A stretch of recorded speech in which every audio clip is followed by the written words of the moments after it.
The impact alone made quite a spectacle as dust swallowed the whole battlefield. Once it settled, the queen and her troops laid their eyes upon the weird amalgamation of fleshy material splattered flat on the ground.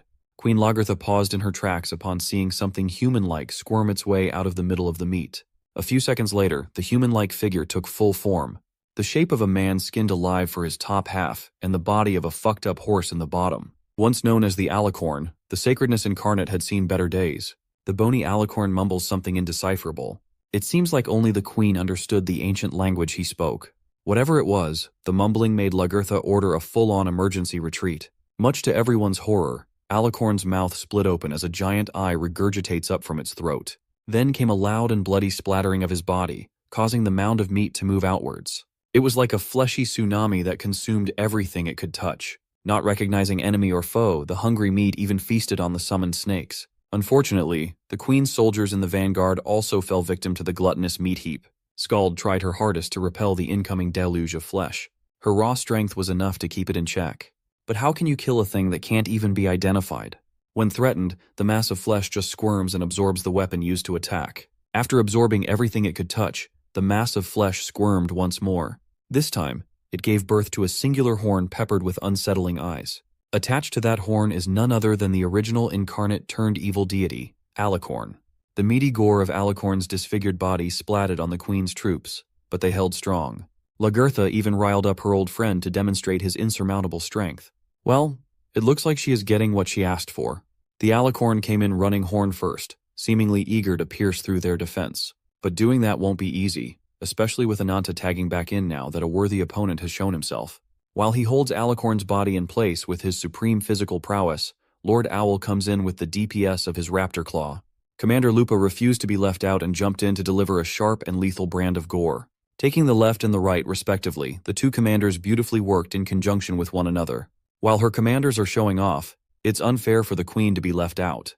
As she unsheathes her sword, Lagertha assured Alicorn that she will end his life herself. She stalwartly stood before the evil deity with the intent to kill. The queen believes that it is her duty as Alicorn's friend to end the suffering. Feeling like it was his time to shine and dispose of the biggest target, Ananta came in swinging. Unfortunately for him, such a barbaric approach left him flying up in the air after being tossed away by Alicorn's grotesque horn. Then, this eldritch, horror-looking horse bastard started accumulating dark energy at the tip of his horn. As soon as the dark energy formed a quasar and flew away from the horn, it homed in on Ananta. Our boy felt the full brunt of being struck by a literal black hole to the face. Half of his body was ground down to the atomic level as the emptiness of the black hole deleted his upper half. Lupa panically called Ananta's name. The concern in her voice was apparent. The man who saved her multiple times had hit the floor with half of his body gone. Any other regular bastard would have died right then and there. Enraged by Alicorn's target selection, Commander Lupa lunged in with her sharp claws drawn. She wanted to attack from the flank to avoid the horn.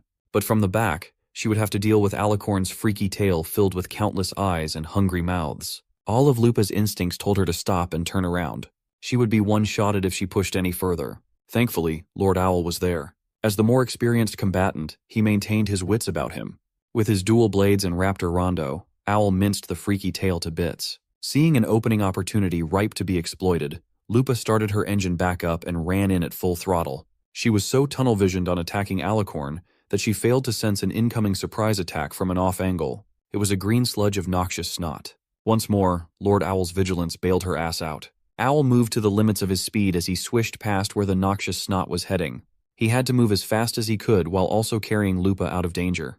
As a result, he paid for it with an injured arm. As it turns out, old Aeson was just sneaking in a snot attack in hopes of taking one of Lupa's arms as payment for the arms that she took from him. After this grand battle, he intends to skin the wolf himself. The noxious snot was coming from the sky serpent's mouth. From the top of the tower, it served as a long-ranged cannon capable of causing toxic destruction. This is not looking good for the attack force. Things keep getting worse, and their opponents are borderline broken. As the next snot blast reached its target, Lupa returned the favor. This time, she shifted to her wolf form and saved Lord Owl from tanking one of those green sludges. Suddenly, one of Quetzalcoatl's wings was defeathered and slashed at supersonic speeds. Out of balance, the sky serpent squirmed and wriggled in the air as it nosedived down the ground. The culprit was none other than the queen's little archer, Myrrh. Beckoning the free spirit of the wind, she charged her arrows with mystical energy, blessing her with the wind of victory. With a little reprieve, Skald regained control of her faction and ordered the 3rd and 4th companies to focus on protecting their commander while the rest charged in. They roared their fierce battle cry as Æson took on his Snake Daddy form once more. He called the actions of these soldiers foolish, for they are just puny humans. He does so while entirely unaware of the inhuman enemy closing in. Lupa scaled the tower with her strong muscles and claws. Riding her was Lord Owl, ready to hack and slash away. The wolf lady playfully grinned and teased old Æson about his missing arm. Easily agitated, the salty snake attacked out of anger. That was a big mistake. Perhaps the biggest he had ever made. Æson was so focused on avenging his arm that he neglected Lord Owl's threat level. With his raptor art, Gungnir, Owl pierced through another one of the old snake's arms, mincing the flesh to bits and shredding the bones. Æson tumbled backward from the sheer force that the stab yielded. The two commanders landed right next to each other, refusing to let the snaky enemy out of their sight. Looking down, Lord Owl realized that he had gone a little too hard and broken his sword. Everything is a mess. Lupa, on the other hand, scanned the surroundings to make sure that Ananta was all right. Her frantic scanning of the field was interrupted by a loud and deep rumbling.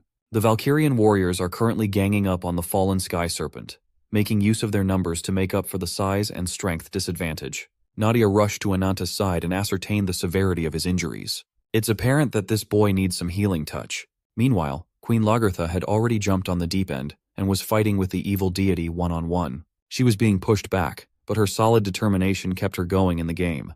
The alicorn she once knew is gone, replaced by a grotesque flesh monster that looks like a nightmare horse with way too many feet. Calling her battalion, the queen's guards ran in to execute a defense formation to protect their beloved queen. Skald saw the incoming attack before anyone else. Even so, the whole defensive line was still swept away in a single attack, rendering their shield wall useless. The alicorn's speed and use of momentum to trample defenses with his horn is unrivaled. Jumping in to avenge her people, Queen Lagertha hacked the horse's neck from the side. The queen lost her badass cloak, but she managed to chunk the enemy's flesh in a bloody fashion. Seeing Nadia nursing Ananta's remaining body parts, the queen tasked her to heal their secret weapon and bring her back to full health as fast as possible. The queen finally ditched her eye patch, exposing a golden eye emanating with brilliant power. She reckons that if they hope to win this fight, they'll need Ananta. Lagertha raised her great sword in the air and raised the surroundings' temperature drastically with her aura. She slammed her blade down, sending the accumulation of fiery aura straight to her target. The alicorn just stood there, wholly surprised by the radiant attack. It didn't even have the time to react, let alone dodge. So the evil deity was swallowed by the fiery light. The resulting explosion was a mixture of incendiary booms and meaty delight. Once the destruction settled, a lone silhouette of a man remained in the burnt remains. Queen Lagertha slowly stepped towards her old friend. Seeing him in this state breaks her heart. The beauty and poise that Alicorn once possessed are long gone. He used to look like a K-pop star in an Amazonian empire. Now all that's left in his place is a revolting husk of putrid composition. She clenched her sword with both hands, steeling her resolve. Because today, she wants to deliver her old friend to eternal rest using her own hands. Before she could land the final killing blow, the empty husk of the sacredness incarnate weakly called her like he used to. Princess Lagertha. Suddenly, the memories of long ago came flooding back into the queen's mind. Mur and Skald used to follow her around to stop her from getting in trouble, but they could never stop her from doing dangerous stuff like climbing up the highest point of the castle. When Mur and Skald failed to talk some sense into her, Sir Alicorn would often step in, but the princess simply thinks that the people around him, including Alicorn, are worrying themselves unnecessarily. She is destined to rule over her people, so it won't do to fear heights. Besides, she's certain that no harm will fall upon her as long as she has the sacredness incarnate by her side at all times. Alicorn smiled at the young lady's naive musings. To ensure that little Lagertha becomes a great queen, Alicorn vowed to always stick by her side. He clearly failed to uphold that vow. Look at this dude and his musty skeleton. As it turns out, fragments of old Alicorn are still present in this hollow husk. He commented on how different the little princess looks now. Gaining awareness and senses after all these years, Alicorn looked at himself and jumped in fright. He struggled to come to terms with what he had become. Look at him. How would you feel if an evil god fed you a tree branch that turned you into an incomprehensible nightmare? For a second, Queen Lagertha hoped that this was real. She hoped that her old friend would recover his mind. And for those few seconds he did, until the Wings Incarnate's influence over his mind took over again. On the day that Valkyria fell, Gyuyo left a path of royal blood in his wake. He managed to penetrate all the way to the throne room, where he trashed Alicorn black and blue.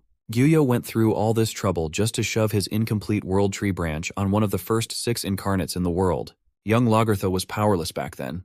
She was just a child caught up in the fall of her promised kingdom. Throughout the years, she and her warrior sisters hunted down endless leads that could help them find the wings incarnate. At one point, she succeeded. She managed to track down Gyuyo despite the difficulty. But it resulted in yet another disappointing heartbreak, as Gyuyo killed her sisters in arms with lightning-fast speed and inhumane destruction. She felt as though she was back on that fateful day, the day that Gyuyo ruined her life and destroyed her homeland. The remnants of Alicorn's consciousness were swallowed by Gyuyo's overwhelming light. Once again, Alicorn's disgusting eye emerged from his throat. As soon as the mound of flesh started gurgling chants and deconstructing its body, it became plain to see that talk jutsu wouldn't work in this situation. Nadia noticed the situation and yanked the queen out of danger using her sentient roots. She quickly pulled the queen out of the flesh monster's range with safety in mind. Politeness can fuck off and wait.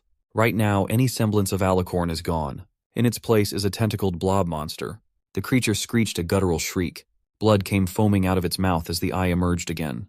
On the other side of the battlefield, Ruby is anxiously monitoring Ananta's status. He managed to regenerate most of his body parts, but he's not showing any signs of regaining consciousness anytime soon. So, Ruby closed her eyes and decided to expedite the process a little bit. Her body became engulfed with flames. The little critter unlocked an alternate form, and it looked sick. In the thick of it, Nadia warned the queen that at the rate they were going, the casualties would be too great. She suggested that it would be better to gather the wounded and make a tactical retreat. But the queen quickly and loudly turned down Nadia's suggestion. Little Lagertha understands Alicorn better than anybody else. She knows that her old friend lost control due to fear. Now that he's at his limit, he can't even maintain a coherent shape and form. Retreating is not an option. Lagertha wants to enlist Nadia's help to slay the creature with one final blow. That reckless plan was thwarted by the secret weapon's voice, rudely shooing the ladies to get out of his way. Ananta miraculously recovered and went back to a better state. The remains of his severe wounds have been covered by free-flowing fire all over his body. Queen Lagertha watched Ananta come closer with a fascinated look in her eyes. She had seen something like this before. The young man must somehow use the flame spirit. It's similar to Mer's spirit blessing, which enhances her arrows. The flaming dragon coolly walked towards the blob monster. Every step was oozing with aura. Like a mindless beast, the blob creature launched itself forward with its mouth wide open and hungry to chomp down. As a response, our boy decided to get fancy with it and formed a fireball between his hands. He unleashed about a dozen of these blazing projectiles, filling the air with unquenchable flames for an alternate version of blazing baldachin. To counter his flames, the blob monster opened its mouth and formed another quasar attack. The same technique was used to vaporize half of Ananta's body just a moment ago. The blazing baldachin and the dark quasar came into contact with one another midway through. With two powerful attacks colliding, the resulting explosion was naturally nuclear. It looks like the blob monster came out worse in the exchange as the sea of fire enveloped its surroundings. And in that sea of fire came surfing a blazing dragon, hunting for that juicy last hit. As a last-ditch effort to defend itself, the blob formed countless solid spikes with its amorphous body and hardened up. Keeping it simple, Ananta clawed his way through the enemy's seemingly impenetrable defense. He clenched his fist, annoyed to see yet another victim of the wings cowering in fear. Ananta ran in with his fist cocked for a haymaker. He asked the blob of the alicorn how long the will of the incarnate would continue to hold on to such an unsightly life. Our boy is really giving this blob guy the smoke and fire combo special.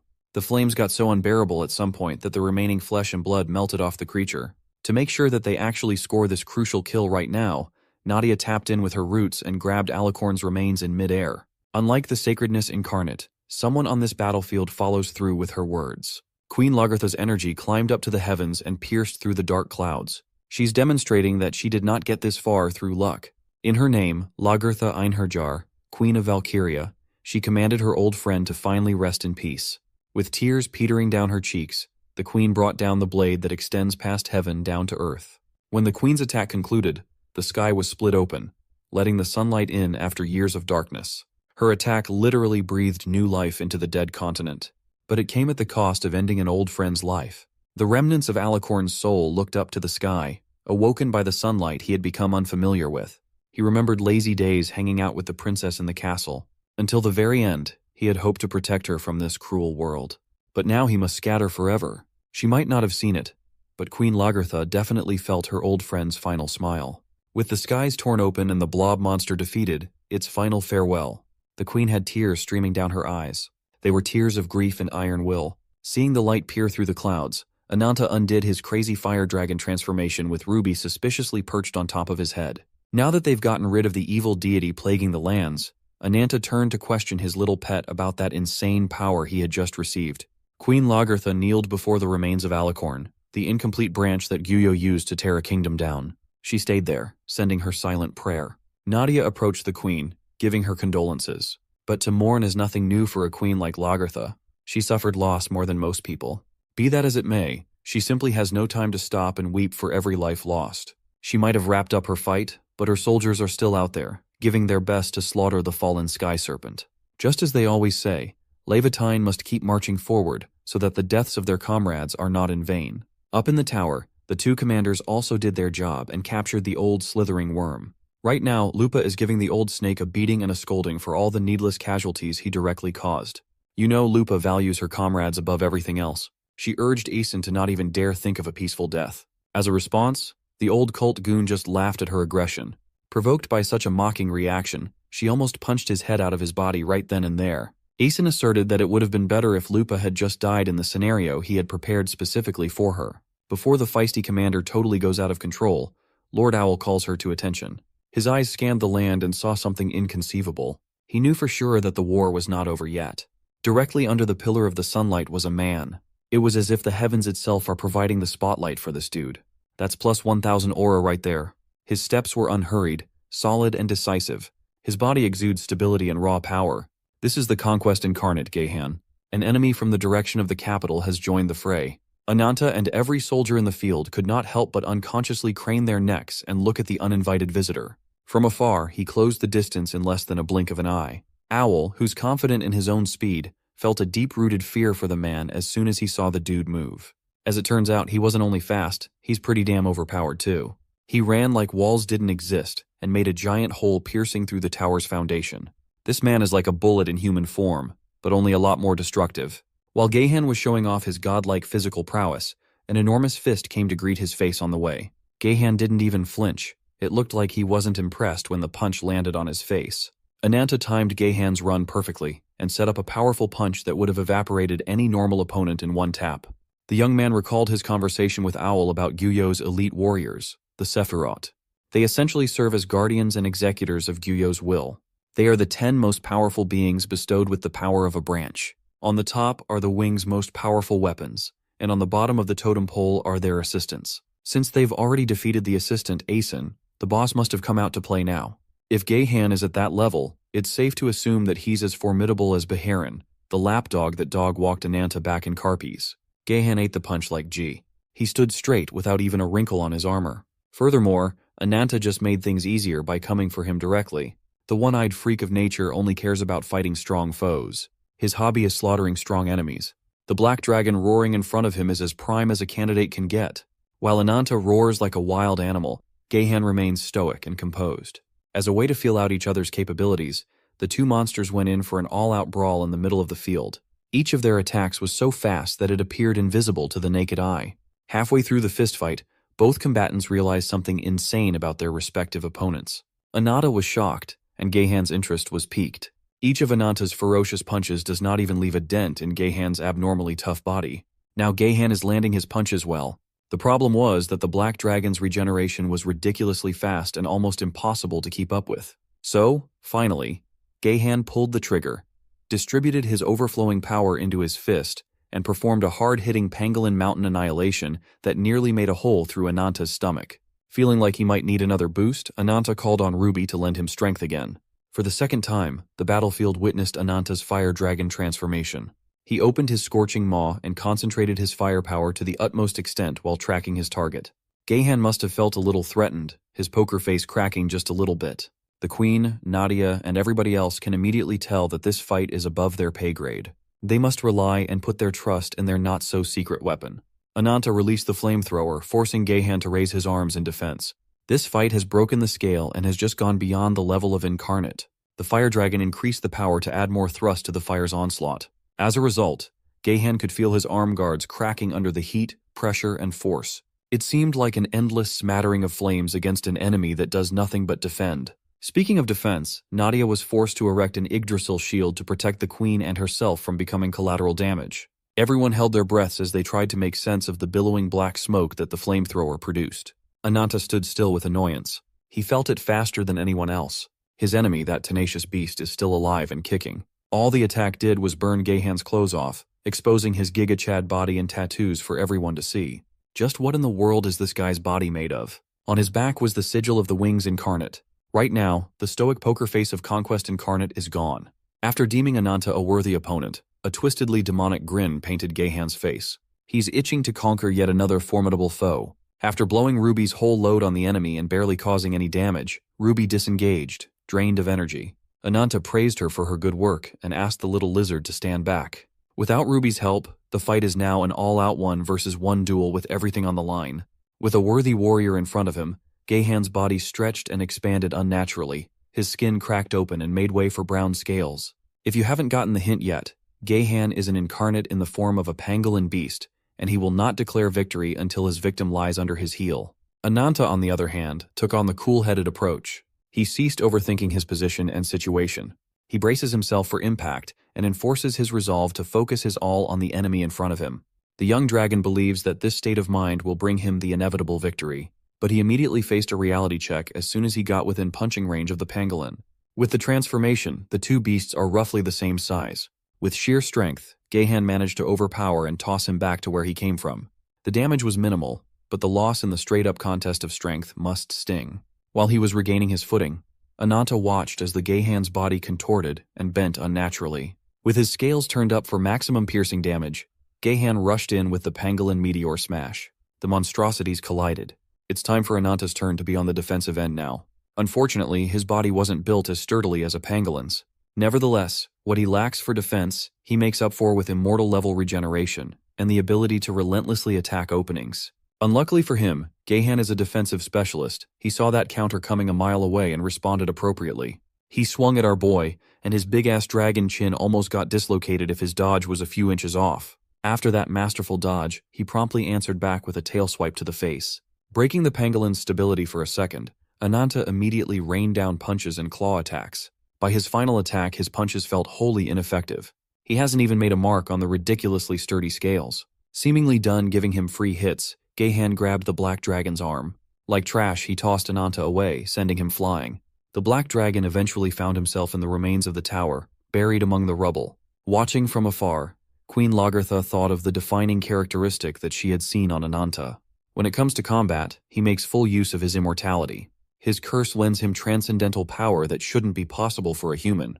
He's also granted the mental fortitude to ignore wounds and even death. Nothing can scare him. It is this nature that gives him his insane fighting spirit and undying tenacity. But it also incentivizes his self-destructive combat style. Meanwhile, his opponent's defining characteristic is his indestructible defense, an armor that can't be penetrated by the raw power of Ananta's curse alone. While the queen was thinking of doing something herself, Nadia approached her with an idea. In Nadia's hand was the incomplete branch that brought about the fall of Valkyria. Ananta dug and climbed his way out of the rubble, causing the ruins to further crumble. Gahan is steadily closing in on his position, looking like a walking, impenetrable fortress. Nevertheless, Ananta refuses to give up. He believes that even the strongest iron walls have their weakness. Since he was ejected into the tower, Ananta also encountered commanders Lupa and Owl. The two were still in the process of holding the old snake down as prisoners. Lupa was particularly surprised to see Ananta still alive and kicking. Since they already have old Aeson miserably gasping for breath, maybe it's better if he's not taken prisoner. Maybe it's better if Ananta beckons his curse and gets some casual mid-fight snacks. Releasing the overwhelming presence of the dark dragon, the blind faith incarnate felt a level of fear he never thought possible. Aeson screamed his lungs out for help. He had hoped that Gahan would bail him out instead of just standing by to watch as he gets devoured. But alas, his boss could not give less of a shit if he lives or dies. So, death by predation it is. As soon as Ananta swallowed Aeson whole, he felt the fragmented branch inside his body reconnect and shine. The effects of absorbing a whole branch of the world tree quickly presented itself. Ananta's eyes flashed a bright green color. His jaw unhinged and rumbled as a long reptilian tongue spawned inside his mouth. His back protruded and wriggled as they took shape. Instead of wings, the protrusions took the shape of snakes. You do remember that he can absorb the abilities of devoured enemies, right? Lord Owl was quite impressed. This is his first time seeing the power of an apex predator. Even Gahan himself, who chose to stand by and watch him power up, was impressed, calling his jump in power remarkable. As we've established, this guy is your typical fight fiend, always looking for the next hit. Now that Ananta has taken Aeson's power, he is an even more compelling opponent. Gahan curled his body into a ball and rolled around at breakneck speeds. This is Pangolin's Titan Wheel. Ananta braced himself and buried most of his back snakes into the ground. The buried snakes emerged a few feet away from his position, launching a surprise attack. Sadly, a mere back snake is not enough to stop the rolling Pangolin's frightening momentum. While Gahan is being disrupted, Ananta wraps his snakes around Lord Owl and Commander Lupa. He then transported the two to the other side of the field so they can take the remaining survivors and get out. As for the spiky ball of death rolling into him, Ananta must find a way to deal with this thing, and fast. Without much time to brainstorm, he went with the reliable approach of using his raw strength to stop an outright killing blow. He even used his snout in an attempt to slow the Pangolin's spin down. Gahan had enough of his pointless amateur answers and uncurled his ball. He clenched his fist, attempting to bring this fight back to fisticuffs. No matter how much he wants to make the dragon kneel before him, Ananta is too tough of a cookie to break. Formulating techniques on the fly, he resurfaced his underground snakes, letting them in on the action. Using each one as a crowd control resource, Ananta used the stalwart serpents to bind Gahan's arms and legs in place. This is the cost of letting yourself get distracted in the middle of the fight. Feeling cocky, Ananta lectured the Conquest Incarnate to never commit the gravest blunder of all, letting your eyes stray from your foes in a battle to the death. Oddly enough, Ananta's floating figure reminded him of the one chosen by the heavens. Seeing a reminder of a foul memory, the pangolin crushed the smattering of snakes, trying to tie him down. Oblivious of the change in his opponent's emotion, Ananta charged in with claws ready. Gahan opened his eyes widely, making sure to track the range and trajectory of the attack. But it was too fast for him. Ananta landed a bloody blow on the Conquest Incarnate's scarred eye. The pain and severe damage made Gahan reminisce about the good old days. He remembered being an ordinary abomination with a simple hunger for a worthy opponent. Throughout his birthland, no one could stand against his power. He was starting to believe that he was at the apex, that he wouldn't ever find a foe good enough to be a challenge. That was until a hulking beast of a man came to find him. Cayman, the Ruin Incarnate and the former second seat of Sephiroth, comes to find him upon hearing rumors of an abomination causing a stir around the area. Before the big croc could explain the reason for his visit, the feisty pangolin charged at him with hostility. Looking at him like a fool, Cayman raised and clenched his fist, ready to meet the hostility with force. The attack landed squarely on the abomination's head. The force of mountain annihilation is the real deal. It sent the bloodthirsty pangolin crashing into a nearby rock formation. Cayman panicked and scratched his head. His orders were to bring the abomination back alive, and he thought he messed that up already. Upon hearing a guttural sound that made him freeze, the big croc knew that it was not over yet. Far from it. Gahan crawled out of the mess and debris unscathed. Instead of fear and pain, the sensation he felt was joy. He looked at Cayman with a playful laugh and grin, while the big croc gritted his teeth. Knowing damn well that this won't be an ordinary invitation mission, Cayman's flesh and bones cracked and expanded to show the real beast within. If the little rat wants a real fight he shall get. After 3 days of non-stop combat, the Wings Incarnate himself had to crack a dimensional door open to check things out. He thought Cayman was just shirking his duties as usual, but he was dead wrong. The second seat of his most powerful force lay bloodied, beaten in front of an unfamiliar face. Gyuyo could not have imagined such a turnout. It was extremely impressive. This little abomination had stolen the branch out of Cayman's body. Yet the process of absorption did not leave a single scratch on him. Gahan turned to the uninvited audience and asked if he was the notorious Great Wings. Referring to him as a brother, Gyuyo asked him what his name was. Gahan nonchalantly introduced himself. Gyuyo was not surprised to hear that the man who defeated his second seat had been named by the heavens. Suddenly, the assumed deceased Cayman opened his eyes. He opened his massive maw and pounced on Gahan's back. Without missing a beat, the renewed monster turned around and used Cayman's technique, Mountain Annihilation, to decimate the croc's throat. While blood and flesh rained from the impact, Gahan admitted that Cayman was the first worthy opponent he had ever faced in his life. It only fueled the purpose the heavens had given him. He is chosen to defeat the most powerful warriors with his own strength. He will pursue this path as the ultimate incarnate of conquest. His tenacity and power have made a deep impression on Gyuyo. But if that's his life's mission, then the ultimate challenge is already standing before him. Gyuyo, the Wings Incarnate, is the undisputed strongest of this era, and only one can be elected by the heavens. Seeing the indomitable wings and feeling the unfathomable power, Gahan grinned at the thought of finally facing the strongest being.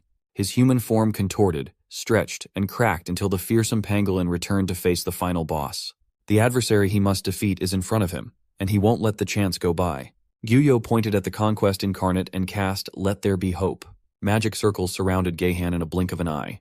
From the circles came ropes made of the purest light. completely restricting his movement. Gahan trembled and resisted the restriction with all his might. Gyuyo descended from his high ground, faced the monster, and urged him to admit defeat and serve under the wings. He promised to show Gahan the new horizon of the world that will unfold with the calling of the heavens. Whatever the hell that might mean. But Gahan is not the type to surrender. There had never been a warrior defeated without a single wound. As long as he breathes, he is not defeated. Gyuyo understood and resorted to a more drastic measure. He intended to engrave defeat upon such an arrogant monster's body. Aiming at one of Gahan's eyes, he cast, "Let there be light." In an instant, the Conquest Incarnate's eyeball was reduced to a bloody mist. He wailed in agony as his vision vanished. Gyuyo calmly urged him to etch the wound into his soul, for he would certainly grow into a great sapling in the future. Using a finger clad in light, Gyuyo slashed the empty eye socket. He is banking on Gahan's desire to conquer the wings to reach the edges of the world. This is what fighting Ananta reminded him of. Back to the present, Ananta is moving warily. He noticed something the moment they began fighting. Gahan has been avoiding getting hit on his scarred eye. Ananta is 100% certain that this habit points to a weakness. He ain't wrong. He wanted to capitalize on the discovery, but what he saw made him freeze. Gahan entered a Zen state. His scar, the reminder of his defeat, bled. The queen and all the people around the battlefield could not take their eyes off the Conquest Incarnate. Gahan's body grew as he transformed. Even the air surrounding him exuded sharpness as he threatened to slaughter the man before him.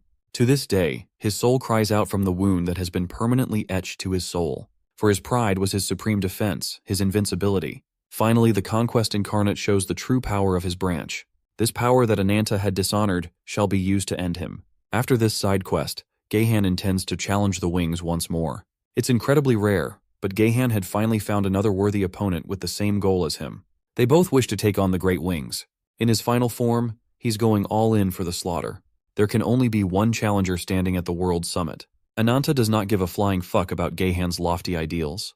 Gahan is being a bitch about his eye scar. In his mind, only a coward walks into a fight without the resolve to be torn into pieces. That cowardice makes him nothing but a stepping stone to the wings. Moreover, Ananta has the strongest resolve to kill Gyuyo. With that in mind, he attacked with his protruding snakes. Unfortunately, those snakes were akin to flimsy worms against Gahan's sharpness. In his final form, his absolute defense is paired with supreme offense. Seeing a window to charge in, Ananta charged. He managed to close the gap and enter his kill range easily. But just when he was about to chomp on Gahan, Ananta's face was sliced in half. His whole upper body was dissected as blood and gore rained down. In case you forgot, our boy is immortal. As his fatal wound heals in the blink of an eye, poison stingers spawn on his back. From mid-range, he sent the poison stingers raining down. Unfortunately, they did not do nearly enough damage. As a matter of fact, they just scraped Gahan's impenetrable armor. Even though his sneak attack attempt was futile and his face was still split in half, Ananta ferociously gave it another go. He tried piercing the armor with his claws, but it was wholly ineffective. Ananta is beginning to think if doing any semblance of damage is hopeless in his current form. If that's the case, he just has to squeeze out every bit of power inside him. Seeing him do an unknown maneuver, Gahan charged forward to go on the offensive. He attacked with both of his sharp arm blades. But Ananta's shifting form rumbled and effectively tanked the hit. Gahan was taken by surprise. Surprisingly, Ananta's body took to the skies with impressive speed. He ditched his first snake form and assumed the shape and body of the sky serpent, Quetzalcoatl. Down on the ground, Gahan was forced to endure a toxic explosion. This is a battle between the conqueror and the predator.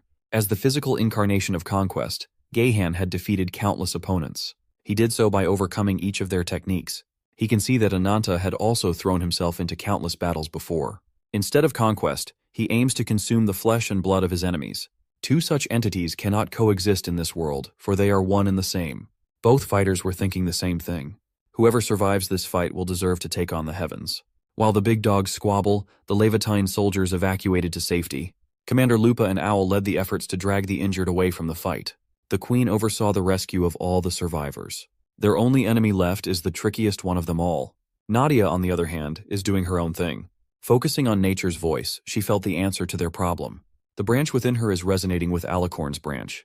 While it's true that the branch is a source of great power capable of forcing unprecedented evolution, failing to handle all that power leads to catastrophic consequences. Although Alicorn had long since lost his form to instability, the branch he left still had plenty of power left. If Nadia can draw that power out, they can change the tides of war one last time. She came upon the idea of making a powerful spear that could pierce an impenetrable shield. Alicorn's branch swirled as it slowly merged with Nadia's staff. Guided by the remnants of the sacred incarnate, the ultimate weapon took shape. The flash of light surprised the queen. Nadia succeeded. With the help of the sacred incarnate's will, the branch took on the form of Alicorn's horn as a spearhead. With that, Yggdrasil Andrasta was born. The flash of energy from a distance distracted Gahan for a split second. That was enough for Ananta to capitalize and put the conquest incarnate on a death trap using his tail. Gahan laughed at his efforts to perish together. But Ananta's the last person to fear death. Even if his body is torn to shreds, he'll just come back stronger. Nadia loaded up the spear, aiming at the constricted Gahan. With all her strength, Nadia launched an absolute heater of a throw. Gahan saw the light emanating from the spearhead and felt threatened for the first time in a long time. Even with his massive frame, the Conquest Incarnate was fast and strong enough to wriggle and duck out of the spear's way. As a result, Ananta was hit, and his upper body disintegrated as soon as the spear landed. It was at this moment Nadia knew she fucked up. Gahan mocked her for messing up the only hope they had of defeating him. It was a shame. He thought he had finally found an opponent that would force him to use all his strength, only for that opponent to fall from some dumbass friendly fire. It was a pathetic end, unfit for a warrior like Ananta. After everything, Gahan still can't get through his head that our boy is immortal. Ananta's body slowly took shape once more. With Alicorn's branch at the center, he started constructing a new form. He paid tribute to the sacred incarnate by keeping the horn. His new draconic body emanated a formidable aura of newfound power. Without waiting for Gahan to regain his bearings, Ananta tried out his new horn in the most straightforward attack possible. This time, he managed to pierce the Conquest Incarnate where it hurts. After shoving the horn into the scarred eye socket, the surroundings rumbled. Ananta still remembers getting hit by an absolutely broken ability earlier, so he wanted to give it a try too. Like a heavenly body at the end of its lifespan, he summoned a black hole in the middle of the battlefield with Quasar. As one might expect, the aftermath of the fight was ridiculously massive. As it turns out, Gahan's absolute defense was not so absolute after all. Tanking a black hole at point-blank range completely incapacitated him. He laid down broken as he pondered the fate of the defeated. He believes that he shall vanish along with his wounds.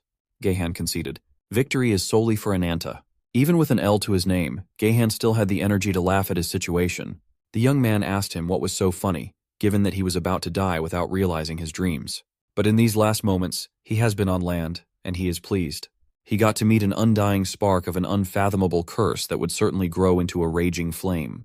Gahan believes that one day, that flame will be strong enough to consume even the Great Wings. All he has to do is accept and become a part of the curse. Then he too shall have a hand in Gyuyo's demise. So he urged the young man to devour him with a glad heart. Seeing as this crazy bastard wants to be eaten, Ananta summoned his curse to grant his wish. In his final words, Gahan gave his farewell and left a threat that they would see each other in hell. Finally, the battle between the Vengeance and Conquest Incarnates had concluded. The Predator trumped the Conqueror. After the fight, Ananta found himself deep inside his subconscious mind.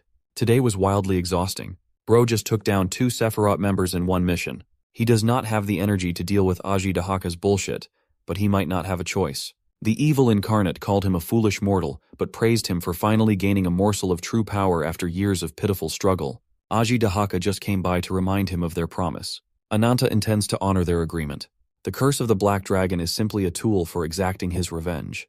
As long as he can end Gyuyo's life, he would gladly offer his life as collateral. All the dragon inside him has to do is wait patiently and keep sending all that futile resentment as fuel. Satisfied with his conviction, Aji Dahaka vanished and reminded the young man that he was living on borrowed time. Ananta finally opened his eyes. He stood up and felt a presence watching him from behind. When he turned around, the presence had walked out of the tent. Oddly enough, he felt an unusual warmth in his chest. Outside, he saw glints of fire as the remnants of the Levitane army gathered those who perished from the war. With everyone solemnly gathered, Queen Lagertha authorized the lighting of the pyre. Large flames roared out as the fallen was reduced to ashes. The gaze of those who lived never wavered. Commander Lupa cried in frustration, and Commander Owl felt angry at himself. Nadia looked to the side and saw Ananta emerging from the tent. He immediately asked her how long he had been out. Surprisingly, he was only knocked out for half a day. After treating the wounded, they're now holding a joint funeral for the fallen. Unfortunately, less than half of the soldiers survived the mission. After such a hard-fought battle, even that was miraculous enough. Victory would not have been possible without their sacrifice and Ananta's Herculean efforts. Speaking of which, Nadia can now see just how much Ananta's power and curse had grown. In his present state, she reckoned that not even the strongest incarnates can be a match. Seeing Ruby trudge on the ground, Ananta dismissed Nadia as he had more urgent business to attend to. He looked at the eyes of the fire lizard that had accompanied him from the start, a slight smile forming on his lips. After the events earlier, it seems like they have some talking to do. Meanwhile, at Sephiroth's pantheon, a tall and domineering woman made her entrance. Her steps were poised and carried immense power. With blue hair, a bewitching figure, and a terrifying aura, she is the first seed of Sephiroth, the Abyss incarnate Levian. Inside the galactic headquarters, Baharan and Ziz were already waiting. Levian demanded that Gyuyo's lapdog call everyone to convene an emergency meeting. She wants to know what the hell is happening. A few moments later, the fifth seed of Sephiroth, a huge fucking bear, came in carrying a giant block of eyes and some tragic news. That bear turned into a kid holding an ice hammer. Frost incarnate Ur informed everyone that Geihan has fallen in battle against a contemptible foe. Hearing such unexpected news, Sephiroth's fourth seat came in, crawling with her countless centipede legs. Slowly taking the form of a woman, she called Geihan a foolish warmonger who did nothing but cause Lord Gyuyo to worry. But the Lord must not worry anymore, for Kishu Olga, the madness incarnate, shall guard him with her life to the very end. The newest addition to the team, Ziz, the lightning incarnate, doesn't really give a shit. Baharan made a scene, punching the air and shattering the fabric of space to shut everybody up. In that shattered space came the all-seeing eye of their lord. Gyuyo's voice echoed, filling Sephiroth's seats with anticipation. He promised that with one heart, they shall mourn their fallen brother appropriately. This heart-rending grief can only be cleansed with the blood of their enemies. Gyuyo had finally shown his true colors. They shall prepare a requiem to console Geihan's soul, and they shall start with Levatine's precious hideout. Back in the Farsa continent, Lupa approached Nadia to inquire about where Ananta was. She told her where he went, and Lupa asked if he said anything else after waking up. Hearing that Ananta didn't even mention her made Lupa bummed out a little. Now that our boy and his loyal companion are alone, he started reminiscing about the painful past. In his lowest moments, the red lizard stayed by his side and mourned his sister with him. Ruby was there as he trembled and vowed to rip Gyuyo's heart with his 2 hands and present that cursed thing before Ashta's grave.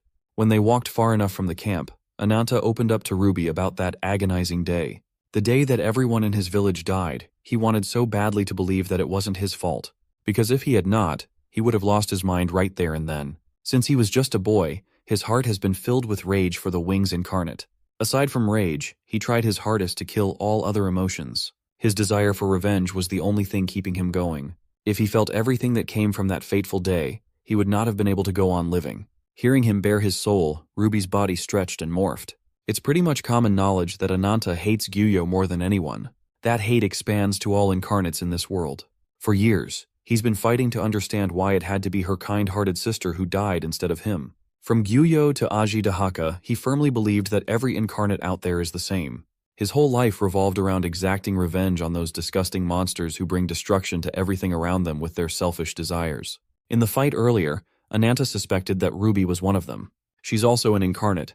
The little red-haired girl knew him better than anyone. She knew how deep his hatred goes. Ruby cried her eyes out as she repeatedly apologized for hiding such a secret. She only hid her real identity in fear of being hated by the person she had grown closest with. Upon hearing the truth, Ananta seemed oddly calm and at peace. Earlier, when Alicorn's branch was absorbed into his body, something else entered his mind. Aside from the near-infinite power that remodeled his form, he also relived Alicorn's memories, at least what was left of them. They were fond memories that the sacred incarnate held onto even after losing his mind. Ananta slowly stepped closer to Ruby as he admitted that he had been chained to the past for far too long. He met her eyes and wiped her tears away. Ruby had always been by his side, through hell and back. For that, he is truly grateful and remorseful. He was so deep into his own shit that he forgot he was with family the whole time. Hearing Ananta call her family made Ruby bawl her eyes out even harder. In her human form, she can finally give him the embrace of family that he had long since forgotten. Ananta's gaze softened, and they hugged her back.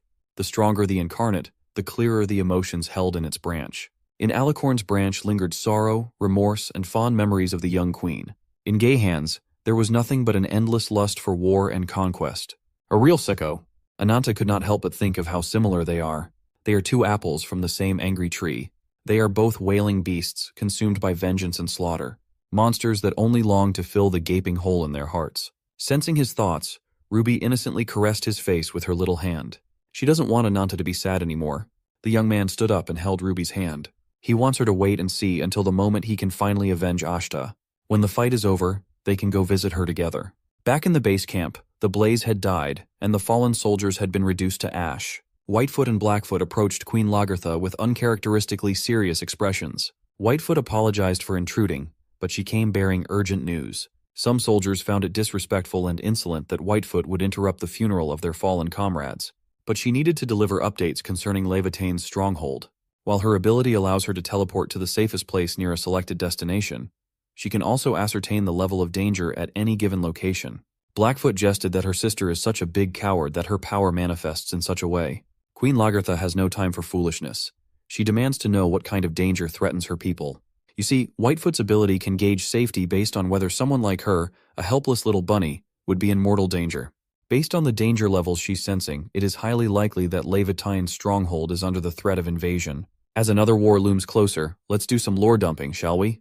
Long, long ago, when nothing yet existed in the universe, a great shock changed the very nature of reality. Space and time expanded, followed by the creation of expansive worlds. This cosmic event eventually gave birth to 6 beings: the Master of Blessings and Life, the Divine God; the Master of Curses and Death, the Demonic God; the Master of Miracles and Laws, the Goddess of Magic; the Master of Cyclicality and Harmony, the God of Incantation; the Master of War and Struggle, the Warrior God; and finally the Master of Creation and Destruction, the Machine God. Together, they were the 6 gods of absolute authority, holding the reins of reality. In time, these beings blessed a little blue planet with all manner of life. At least that's the story passed down from one generation to another. These 6 gods decided they needed prophets to live among their creations. So, they bestowed 5 mystics with treasures containing godly powers. They eventually became known as the First Incarnate. One of the kids, intently listening to the grandma, asked why there were only 5 incarnates in the story. When they were taught, there were 6 First Incarnates. Grandma explained that, unlike the other gods that bestowed treasure to powerful mystics, the Machine God went with an unconventional route. He created his own proxy by hand to live amongst mortals.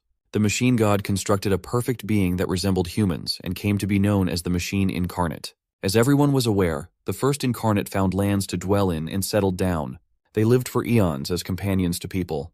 But this long-lasting peace was shattered when the Wings Incarnate came into the picture. He stole the treasure of the gods and slaughtered the First Incarnate one by one. He killed everyone that dared to stand in his way. Which brings them to the present. Under Queen Lagertha's leadership, Levatine is preparing to defeat the evil Wings Incarnate once and for all. A little girl worriedly asked Grandma what if something happened to the Queen while she was away fighting. A big burly man entered the room and assured the kids that they had nothing to worry about. Seeing Lord Bernhard enter made the kids go crazy with excitement.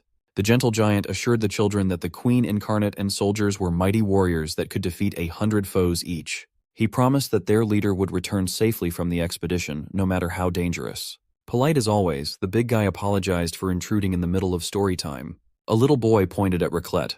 Everyone knows that the little girl is an incarnate too. He was curious if she'd be a powerful warrior too. Amused, Lord Bernhard confirmed that she may very well become greater incarnate than him once she discovered her power. Validated by his words, Raclette stood proud, her big-ass ears flaring up. Some of the children were also curious as to how a child can become an incarnate. Grandma took this one. She explained that incarnates also marry and have children. Their powers are usually passed on to their young. It is likely that Raclette inherited powers from her parents. Upon hearing a kid wish that he had been born as Lord Bernhard's son to become an incarnate himself, the big man was taken aback. The rest of the kids wished they had been born as children of different high-ranking Levatane incarnates. Lord Bernhard left the room with complicated feelings. In the stronghold's watchtower, the guard leaned close to the window as he saw something moving outside in the middle of a downpour. As soon as it became clear what was coming, he frantically rang the bell to warn everyone. The warning can only mean one thing: a foreign invasion is afoot. Lord Bernhard felt a chill crawl down his spine, worry painted on his face. Speaking of chill, the area around the stronghold has been turned into a sea of ice. After surrounding the area with cold and thick spikes, the culprit mockingly laughed. They finally found the elusive entrance to the fortress. The front incarnate Yurei is already looking forward to a satisfying invasion to avenge a fallen comrade. He then called the 10th seat of Sephiroth, Mansi, to follow up his opening move. Onslaught incarnate Mansi, the giant mammoth, awaits his senior's command. The soldiers of Levatane, the ones who weren't even strong enough to join the Farsa continent raid, turned to Lord Bernhard for direction. Big man right here is totally unprepared. Without the Queen and her elite forces, they are practically defenseless against hostile attacks. Ur raised his ice hammer and pounded the ground to summon a snowstorm. Even more ice coated the mountains, freezing everything as far as the eye can see. The frost inevitably reached the stronghold itself, forming an icy path towards the gates. With a perfect ramp, it's time for Mansi the mammoth to go crazy. As big and bulky as he is, Anansi moved surprisingly fast for a giant ancient elephant. His steps boomed and shook the ground as he forced his way into the entrance. Knowing what was to come, Lord Bernhard hurriedly passed down the order to his men to prepare for impact. Mansi's momentum did not stop at the sight of a closed gate. He kept going at full speed and collided with the stronghold's entrance. The giant mammoth broke the only thing keeping invaders out of the hidden stronghold. Instead of rushing and rampaging inside Levitain without any sort of contest, Mansi was sent flying back outside. Was surprised as he lifted his head to look at the fortress gate. Standing before him was the second commander of Levitain, Breakthrough Incarnate, Tarkhan. Tarkhan stared the bear kid down, expressing his will to defend the stronghold. Seeing a worthy opponent crawl out of the rat's nest, Yor grinned. He berated the disgraceful Mansi for charging towards an enemy, only to back down. When asked if he wanted to tap out and let Yor handle the problem, Mansi protested with his fist. Ditching his mammoth form, the onslaught incarnate assumed a humanoid form. True to his name, he vowed to charge forth and continue his onslaught. He firmly believed that a mere unknown incarnate's power could not stop his charge. As an answer, Mansi amplified his strength multiple times, eager to reduce Tarkhan to minced meat. On the watchtower, Lord Bernhard watched the commotion. He knew that Mansi was gravely mistaken if he wanted to have a contest of raw strength against Tarkhan. The mammoth landed a solid punch on Tarkhan's body, but the burly warrior did not even flinch. He just glanced straight ahead, striking fear upon the humanoid elephant. You see, Tarkhan has no special powers. He is simply a fighting spirit in physical form. Mansi had to learn that in the most painful way possible. Orr's cocky smile was wiped away at the sight of an incarnate favored by the warrior god. In terms of raw strength and combat power, Tarkhan is the undisputed most powerful commander of Levitain. Jumping down from the watchtower, Lord Bernhard finally joined the fray. With Mansi's corpse lying on the side, the two Gigachads discussed how they would tackle this threat of invasion. Bernhard recognized Yor's hammer. It is the sacred relic of the people that protected the northern ice ridge for generations. It is Bernhard's duty to defeat the frost incarnate right here and right now. The frigid northern ice ridge is a unique place. Despite the extremely harsh weather conditions, it was paradise for many. Humans and incarnates lived in harmony for many generations. They were safe from war or invasions. One day a stranger came to this paradise and changed all that. A warrior who had gained renown for his impressive exploits on countless battlefields. Bernhard, the courage incarnate. The strange warrior freaked people out. The idea of war was completely foreign to them. But one person took pity on the warrior and welcomed him to paradise with open arms. That person was the adorable Tosca, the snow incarnate. Bernhard, who at that time knew nothing but war and strife, felt something change inside him. Aimlessly drifting into the frigid paradise, he was saved by her kindness. It was only a matter of time before the two fell in love. He was widely accepted by the community. They got married, and their love bore fruit. They were supposed to live happily ever after, or so they thought they would. Their child turned into an abomination. This child was told later that his parents considered killing him out of worry that he would have to live a lonely life as an outcast. But a savior appeared to rescue him from such a grim fate. Of course, it's this guy, the Great Wings incarnate Gyuyo. Lord Bernhard had long since come to terms with his foolishness back then. At that time, he was deceived by Gyuyo's claim that he could save the boy with the help of a branch. Bernhard had no idea what tragedy it would bring about. It has been a few years since that event. Finally, father and son had been reunited as soldiers and invaders. As for the bearskin that Yor loved wearing as a hat, it would be more fitting to call her mother. Hearing and seeing the boy flaunt the remains of his dead wife, Bernhard charged forth with anger. With a halberd in hand, he moved with killing intent. Or easily read his movements and dodged to the side. If there's one thing that could break Lord Bernhard's kind demeanor, it is insults hurled at his late wife. With unbridled ferocity, he swung and swung, only for his attacks to get swatted away like it was nothing. Yor is starting to get disappointed at his dad's weak-ass attacks. If this is all there is to Bernhard, then the title of Courage Incarnate is entirely undeserved. With one final attack, Yor intercepted the halberd with his hammer and froze the blade in an instant with the snowstorm. The boy followed the attack by knocking his old man down with the piercing wind. Lord Bernhard braced himself and tried his hardest to resist. Orr was born an abomination, but he was able to grow strong thanks to inheriting his parents' powers. Tarkhan wanted to interfere, but Bernhard urged him not to meddle. He swore upon everything that he would not fall until this battle was finished. Orr clapped back and realized that fighting the man with the horns would be more fun than beating his helpless father down. Still, they came here for a mission, and they'll get it done. Inside the stronghold, corpses of guards posted near the entrance littered the ground. Civilians ran in panic as they screamed for help. But in the eyes of the invader that infiltrated Levitain, They are simply lambs to slaughter. The ninth seed of Sephiroth, Calamity Incarnate Mantia, used her sharp bug blades and relished the carnage. No amount of pleading could save the citizens now. Aside from Mantia, there is also the eighth seat of Sephiroth, and Silence incarnates Arachna, a half-spider and half-nun monstrosity that can low-key get it. Leading them was none other than the fourth seed of Sephiroth, Madness incarnate, Kishu Olga. With every kill, her belly became fuller and fuller. And it's about time to make a bigger splash and paint the entire stronghold with the color Sweet Pomegranate. Levitane soldiers tried their best to evacuate the citizens as unease filled the room. Through the underground bridge, they are headed to the safety shelter in the deepest part of the fortress. Godmother took charge of making sure that no child was left behind. As everyone single-mindedly walked to safety, little Raclette noticed the ceiling slowly collapsing. A giant centipede finally broke through from above. With her were Mantia and Arachna, eager to munch on some more innocent blood. 3 bugs landed on the bridge, leaving no way out for the evacuees. The giant centipede's mouth cracked and stretched as Kishu's deplorable body emerged. She looked at the civilians with a crazed smile. Outside, Yor is having fun taunting his father by revealing his plan to cause chaos and divert the strong fighter's attention away from the civilians. The kid bashed the ground with his hammer once more. His snowstorm formed a massive wall of ice, caging Bernhard inside. With Tarkhan and the Courage Incarnate cut off from helping the citizens of Levitane, the two are forced to face off against Ure. Inside the Crystal Palace, the only way out is to defeat the Front Incarnate. Tarkhan brandished his spiked club and struck the ice walls, but it was no use. The Crystal Palace is the snowstorm's most powerful barrier, after all. Ure intends to make this land the venue for Gehan's Requiem. They have come with the intention of leaving no survivors. Seeing Ure turn into his incarnate form, Bernhard could not help but think of his deceased wife, Tosca. He questioned if this monstrous bear wearing the pelt of his mother was truly the fruit of their blessed union. Like a madman, Ure charged forward while laughing with glee. Bernhard froze, and Tarkhan picked up the slack. His club hit the bear right in the snout, making Ure falter. Uri could sense that the breakthrough incarnate wanted to defeat him as quickly as possible, but that is easier said than done. He holds the power of a branch amplified by an inheritance from 2 powerful incarnates. A man blessed by the warrior god simply can't bridge that gap in strength. They expect to protect everyone, yet they can't even break through the Crystal Palace. Tarkhan finally had enough of the taunting.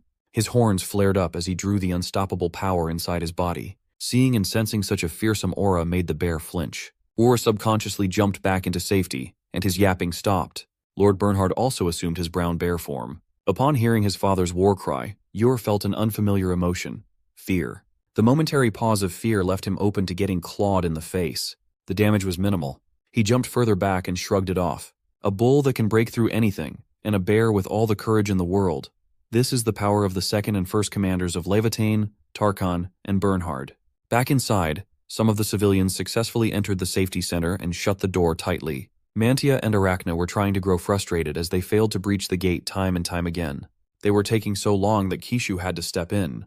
She called her subordinates useless for having trouble opening a freaking door. She then assigned them to take care of the remaining nuisances left behind.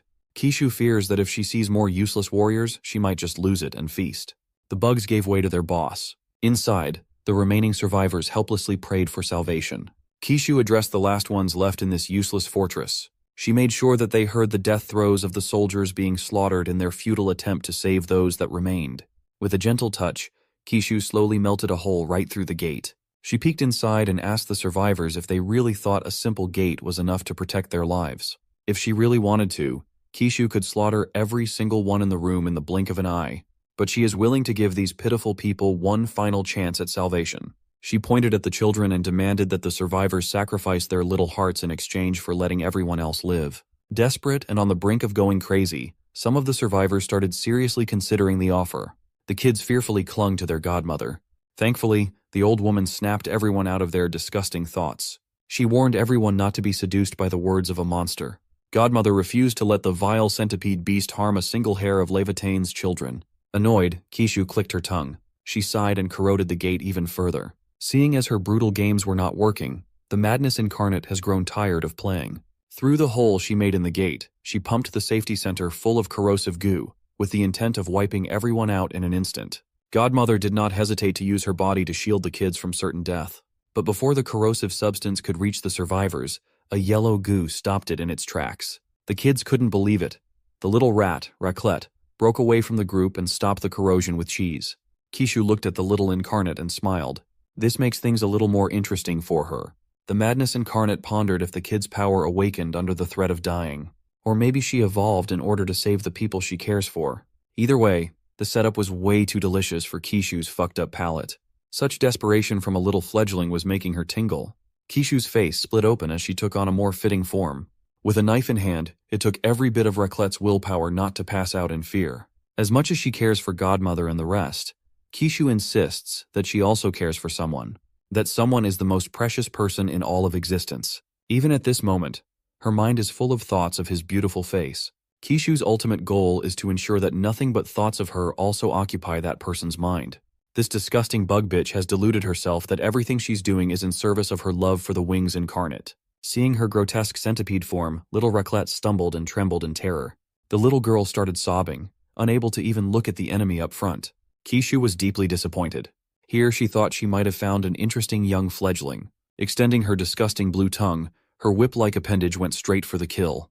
With a stab, blood painted the floors. But the blood did not belong to the little incarnate. Once again, the godmother used her body to protect the little girl. She gladly offered up her life just to make sure that the next generation was safe. Irritated, Kishu threw the old lady's body like garbage. She doesn't like it when hags ruin her fun. She grabbed godmother's head, crushed it, and corroded the skin, flesh, and bones with her corrosive goo as revenge for making things so melodramatic. Everybody watched as their elder was reduced to a pile of unrecognizable slime. Kishu redirected her attention to the rest of the helpless citizens. But much to her surprise, the little incarnate retrieved her little knife and stood back up. It looks like Kishu's viciousness has awakened an evil deity in the form of little Raclette. Filled with hate for the bug, Raclette judged her to become molten. In the blink of an eye, 6 limbs have been cut clean out of Kishu's body. She did not even get the chance to react. When her limbs fell on the floor, Kishu finally felt the pain of her stumps burning. Mantia and Arachna heard their boss wailing in agony and worried. Raclette continued moving like an absolute badass, her knife turning into stretchy, molten cheese that could cut through anything. This time, Kishu was a little more wary of the accursed little rat. She sprayed more of that corrosive goop, intent on decomposing the rampaging little rat. But using the same tricks is not going to cut it. Seeing her attack being neutralized, Kishu started yapping about grinding the little girl up alive and drinking her remains. Worried, Kishu's bug subordinates joined up. Like the worst boss ever, she called them worthless scum and ordered them around to help her. It would have been a deeply unfair 3 versus 1 against a little kid, if not for a familiar wooden hammer construct arriving just in time to bludgeon the giant centipede. Taken by surprise, Kishu was sent flying back to the bridge. Before Mantia and Arachana could figure out what was going on, Queen Lagertha and Commander Owl came in swinging their blades. The commander took on the Calamity Incarnate while the Queen targeted the Silence Incarnate. Thankfully, Whitefoot moved fast enough to make a teleportation hub back to Levitane's safety center. After knocking Kishu Olga away, Nadia held Raclette tightly into a sympathetic embrace. She could feel how terrified the child must have been. Nadia assured the little incarnate that she would not let anyone hurt her again. All she asks is for Raclette to return to her true self before she succumbs to being an evil deity. Thankfully, the sincerity of nature's incarnate was enough to pull Raclette out of a dark place. Back to being just a scared little girl, she sobbed nonstop. Her friends cried along with her. She might have awakened a terrifying power strong enough to wound the 4th seed of Sephiroth, but she's just an innocent child. After making sure that the survivors were safe, Nadia stepped onto the bridge, where the action was heating up. Her wooden constructs stretched and formed into shape. Kishu Olga regained consciousness and angrily protested like a child who could not get her way. Reports said that the fortress was supposed to be vulnerable, so she's confused as to where the main force of Levitane came from. Nothing matters anymore. Throwing caution to the wind, Kishu threatened to skin everybody alive and scatter their innards everywhere. Nadia calmly stepped forward, her unwavering gaze fixed on the deplorable bug running her mouth. She looked around and saw corpses corroded to death and mercilessly cut up in half. The monster behind all these atrocious acts is in front of her. Standing by her brutality, Kishu sinisterly asked what Nadia was going to do about it. Nadia actually thanked her for being so absolutely wicked, because now she has no reason whatsoever to hold back. For the first time in a while, Nadia beckoned the evil god's power inside her. Yggdrasil Cernunos. Kishu could not help but feel a familiar aura emanating from Nadia. It was the same sensation that she felt with that rat child, a deep malice that only evil deities are capable of exuding. Maybe it was hatred. Maybe it was something else. Either way, the centipede is not fond of it. Regenerating her severed limbs, she readied herself to erase that look from Nadia's eyes. After melting her eyeballs from their sockets, Kishu won't have to endure the gaze anymore. Before she could get closer to attack, The malice of an evil deity froze the bug in place. Since Nadia had lost the memories of her past, she cannot remember all the lives she had taken. Kishu finally figured out another instance when she felt what she was feeling right now. The oppressive presence and force of absolute dominance are possessed only by those at the top of the food chain. Nadia demanded to know the insect's name so that she may remember her after death. Outside, the three-way battle of 2 bears and 1 bull continued. The impeccable teamwork of Levitan commanders is slowly pushing Ur into a corner. While Tarkhan leads both offense and defense, Bernhard constantly pokes and prods to land fatal blows. Ur is still confident in his ability to win, but getting swept in the duo's momentum is not the best course of action. He refused to let the likes of these two tarnish his rising fame. Using the relic of the northern region, Ur underwent another transformation. Spikes of ice surrounded his body as he merged with his weapon. Using ice caps, he launched a flurry of spikes with a sleet storm. Tarkhan blocked the attack with his spiked clubs, and the collision instantly froze his weapons. He was momentarily distracted by the alarming spread of, leaving an opening for Ur to exploit. With titanic force, the Frost Incarnate bludgeoned the bull's body. Seeing this development, Bernhard charged in to alleviate the pressure on his comrade. He tried to tear his son's flesh with his fangs, but failed. Ur is taking the approach of defeating the weaker opponent first as the key to his victory. In contrast to his ideals, Bernhard believes that the key to victory is to never give up. His fangs continue to dig deep into Ura's hand. While he appreciates the lesson, Ur wants to end his old man with one last attack. He was so focused on executing his plan to get rid of the weaker foe that he did not notice Tarkhan coming from behind. With frozen limbs, the bull held the young bear in a frozen chokehold. Right outside the Crystal Palace, someone just flared up with draconic flames. Ur arrogantly refused to believe that such meaningless resistance would make a difference in this lopsided war. But when he felt his ice melt and the temperature rise, he instantly knew he was cooked. From afar, a concentrated beam of fire swallowed the young bear. The resulting explosion rendered the Crystal Palace's defense useless. Confused, Bernhard looked at the origin of the attack. Ananta has arrived. In usual Ananta fashion, he insulted the two commanders for struggling against such a piss-weak opponent. Alongside him was the worried Lupa. The commanders congregated on the icy ground, but this was not the time for questions and reunion. It looks like Ur managed to survive the attack by encasing himself with ice caps. The young cub was insulted that his enemies would dare stand around and engage in idle chatter in his presence. Finally showing his true strength, he fully merged with his hammer, cladding himself with a menacing frost armor. Ananta calmly walked towards the frost-armored bear, and Bernhard warned him that going up against the 5th seat of Sephiroth would not be as easy as he thought. Ananta did not bother to respond. Lupa assured old Bernhard that there was nothing to worry about. That dragon is much more powerful than anyone could possibly fathom. Still yapping with supreme arrogance, Yuri was not impressed with Ananta's appearance. If there's one thing our boy hates, it is enemies that do nothing but battle with their tongues. Or moved with unprecedented speed, his ice claws aiming to rip the black dragon's flesh. His attack did not even make contact. After defeating Sephiroth's 2nd seat, he becomes more powerful than ever. Feeling a familiarly oppressive power, Ur finally recognized what he was up against. Using Gehan's power as a catalyst for a new spiky form, the Vengeance Incarnate is hungry for another kill. Consumed by rage, Ur attacked with his fist once more. The kid hasn't learned his lesson yet, so what better way to demonstrate the gap between them than meeting a fist with a fist? Ananta unleashed Mountain Annihilation with a stronger intensity than Gehan could ever produce. One exchange sent Ur flying and crashing into the walls of his very own Crystal Palace. His front armor and bear transformation are undone. On the brink of defeat, the Front Incarnate remembered Bahiran's reminder to call when he's in danger. Gyuyo's lapdog vowed to appear before him in times of crisis. That time of crisis is near, and it looks like Bahiran is staying true to his word. The fabric of space shattered, exposing the cosmic domain. Lord Bernhard and Ananta were awfully familiar at such a sight. The shattering of space is indicative of Bahiran's arrival. Finally, the Guardian of the Wings, Gyuyo's right hand and mightiest spear, has arrived. Back inside, Kishu Olga is laughing maniacally at the sight of the reinforcements falling short of suppressing her underlings. Queen Lagertha has been completely neutralized by the Silence Incarnate. Surprisingly, the reason for their collapse is Commander Owl switching sides and attacking Nadia, stabbing her from behind and driving a blade into her heart. Let's turn the clock back a little to when Kishu and Nadia collided. Refusing to be looked down upon, the human centipede pushed her powers to the limit. A cloud of corrosive fog exploded out of her body. Don't ask me which hole it came from. This distracted her insect subordinates for a second.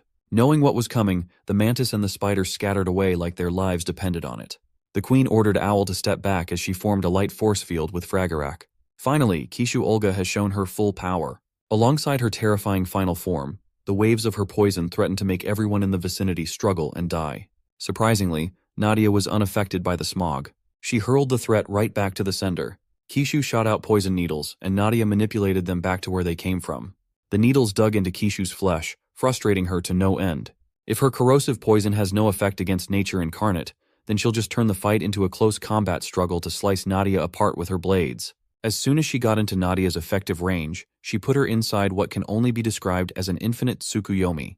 Kishu found herself alone in the middle of an endless dark expanse. In there, the evil deity, Yggdrasil Cernunnos, welcomed her with a cold stare. The thing's face split open, motioning to devour Kishu. The mental attack manifested itself in the real world when Nadia beheaded the giant centipede, effectively separating the madness incarnate's body into two. Close to death, Kishu tried her best to catch her breath. Indignant, she refused to fall into this random-ass place. She can't make sense of it. All Nadia did was stand in front of her, and the next thing you know, she's done. Even Queen Lagertha was surprised to see the true innate power Nadia possesses. That is when Owl made his move. He declared that the battle had been decided. He calmly walked behind Nadia, and she felt a sharp pain in her back. In a surprising turn of events, Commander Owl forgot to turn off friendly fire and stabbed Nadia. Even Kishu was confused. The queen was taken aback, and Mantia took advantage of the window to rain down air blades. Arachna followed up by sneaking behind Queen Lagertha and shooting her with a potent paralyzing dart. And so, Nadia bled, the queen was captured, and Owl turned traitor. Kishu could not help but laugh at the ridiculous situation they were in. When the queen demanded answers for why he would do such a thing, Owl simply apologized. He assured her that his actions would ultimately make sense, and it is something that she'll eventually come to know. She refused to believe that her comrade would team up with the enemy, considering the enmity he holds towards the Wings incarnate. But that is precisely how he deceived everyone. The queen possessed an eye that could see through the true essence of an opponent. The anger he held for Gyuyo was not a lie. It was as real as it could be. Mantia is getting tired of the yapping, so she shuts the queen up with her foot. Owl suggested that to easily subdue the remaining troops, it would be best to handle the queen without ending her life. For now, they have to wrap up the situation in this accursed bridge. Kishu recalled Gyuyo mentioning a spy in Livatane, but she was still not happy taking orders from some traitor. Owl would not have intervened if he could help it. Now that they have lost the Conquest incarnate and a powerful branch, he's forced to reveal his hand just to save another Sephiroth member. But Owl made a crucial mistake. He simply underestimated Nadia. He was certain that his blade pierced through her heart. Her standing back up does not make sense at all. Using her all-seeing eye, Queen Lagertha can see a phantom of death slowly waking inside Nadia's body. The roots and branches filled with vitality turned into sprawling constructs devoid of life. Owl grabbed and carried the incapacitated Kishu as the death roots chased after him. Raclette, the child that Owl had grown fond of, screamed his name. He simply looked at her for a second and averted his gaze. For the first time in a while, he opened his wings. In doing so, fleeing from the scene became easier than ever. Raclette watched as the Commander Owl she thought she knew flew away. Mantia and Arachna were left to fend for themselves while the queen was still paralyzed on the ground.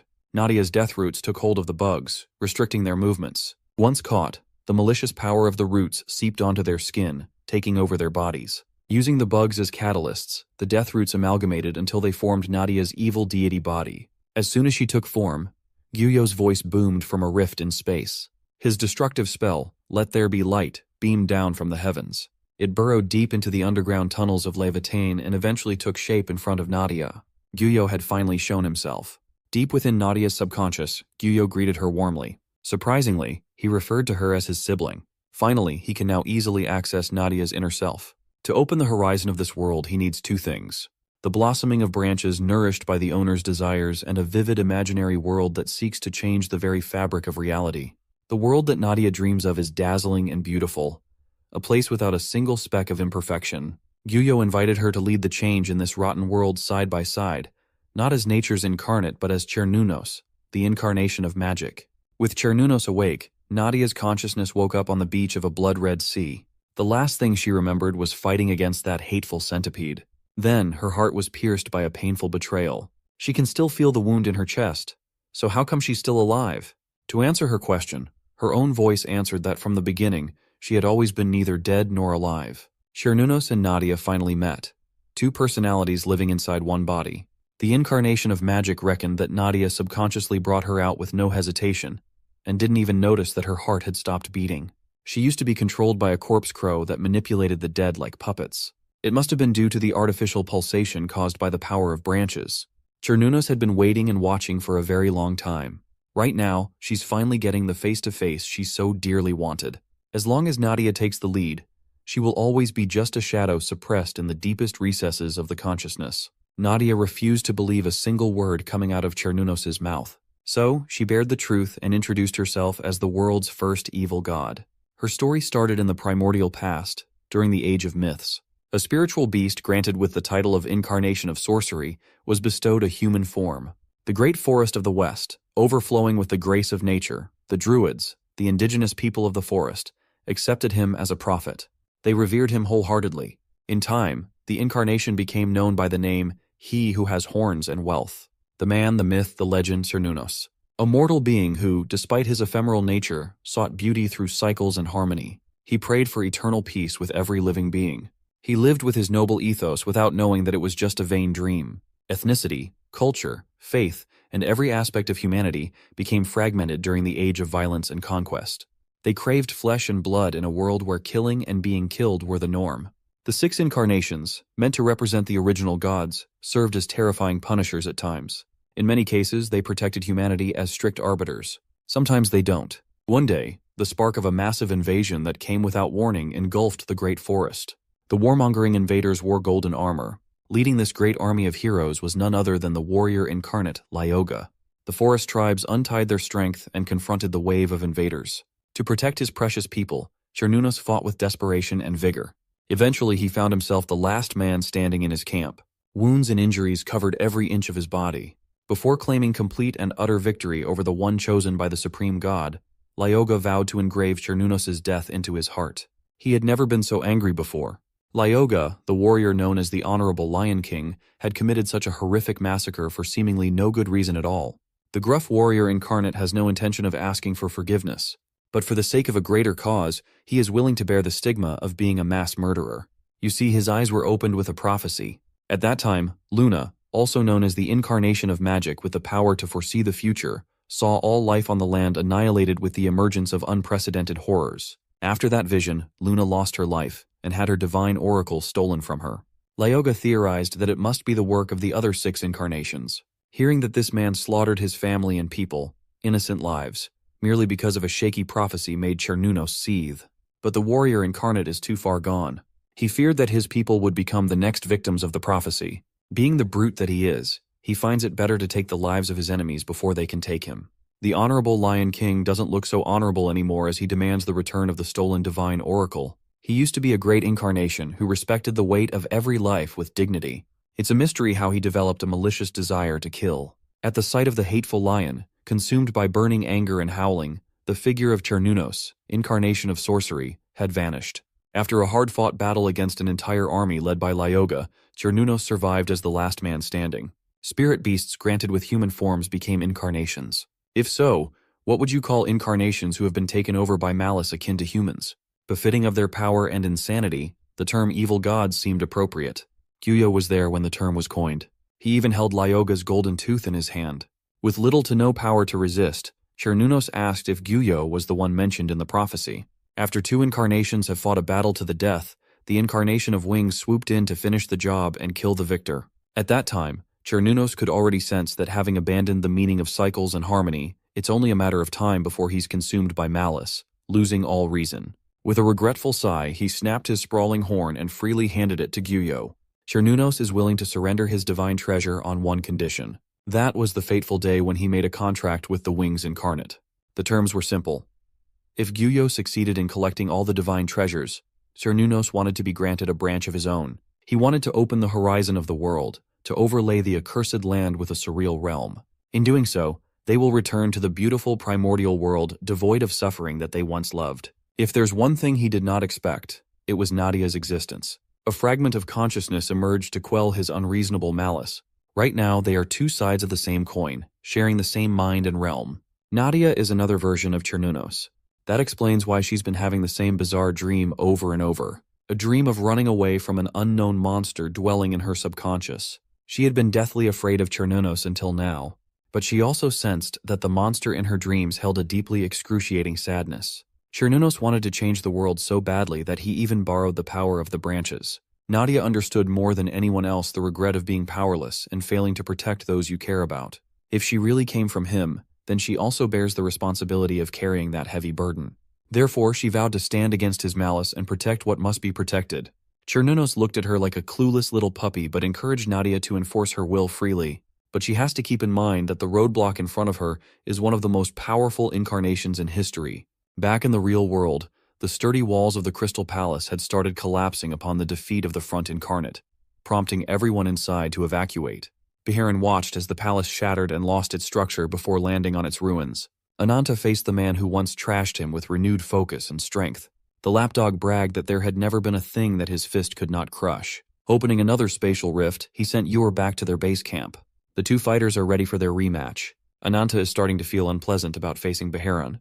He felt as though this man was looking down on him as if he was above even the heavens. Seeing a person who wasn't even a real threat just a few weeks ago become so powerful, rivaling a true dragon in such a short span of time, was quite jarring. As if required procedure, Beharin demanded to know his opponent's name. Ananta gladly reintroduced himself as the descendant of the Black Dragon and the survivor who will devour every evil god in the world. The man who will ultimately bring the end upon the Wings Incarnate. Long ago, Beharin used to ask so many questions. Why was he born into this world? Why was he so different from everyone else? And why did he possess the power of destruction that obliterates space itself? Gyuyo was the one who pointed him to look at his fists for the answer to everything. He explained that divine power is simply the manifestation of one's subconscious desires. Birds break eggs to be born. And for Gyuyo, the world is nothing but an egg to break. So, if Beharin wants to find out the reason for his existence, he must first destroy the world obstructing his will. Gyuyo promised to guide him to a satisfying answer. And from that moment, Beharin became the strongest spear to protect the Great Wings, and he shall be known henceforth as the incarnation of destruction. Beharin punched the space in front of him, summoning the evil sword of calamity through the true fist of justice. Ananta braced himself for impact. The force behind Beharin's attack moved through his body like a raging freight train. Lupa, Ruby, and Bernhard looked at that attack and worried about Ananta's safety. Beharin kept his eyes open and saw that his attack did not do as much damage as he thought it would. Standing on business, Ananta did not move but started reforming his body instead. The thought of destroying everything took over his mind. Beharin was quite surprised that a mere mortal countered his strongest spear. Ananta did so by donning himself with the strongest shield, freshly pilfered from Gehan and adapted to his preference. A black dragon with absolute defense and lethal offense. Since Beharin got his one free attack, it's now Ananta's turn to try his new weapon out. His blade collided with the lapdog's arm guard. He failed to do meaningful damage, but he made Beharin slide away upon taking the brunt of the attack. We take those. The arm guard was practically ruined, the gash of Ananta's blade permanently etched on its surface. The sight of their comrade overpowering the right hand of the final boss was quite exhilarating. Thankfully, Tarkhan and Bernhard snapped Lupa out of her trance to ask where the queen was. Lupa assured them that Queen Lagertha was safe inside the fortress with Owl and Nadia. As if on cue, Gyuyo's light pierced through the roof of the fortress, digging deep down to the underground bridge. They saw Owl with his wings in full display, flying out of the fortress with something or someone in tow. The remaining commanders watched as their comrades entered the shattered space accessible only to Gyuyo's people. Sensing the betrayal, the burly commanders hurried back inside the stronghold to find their queen.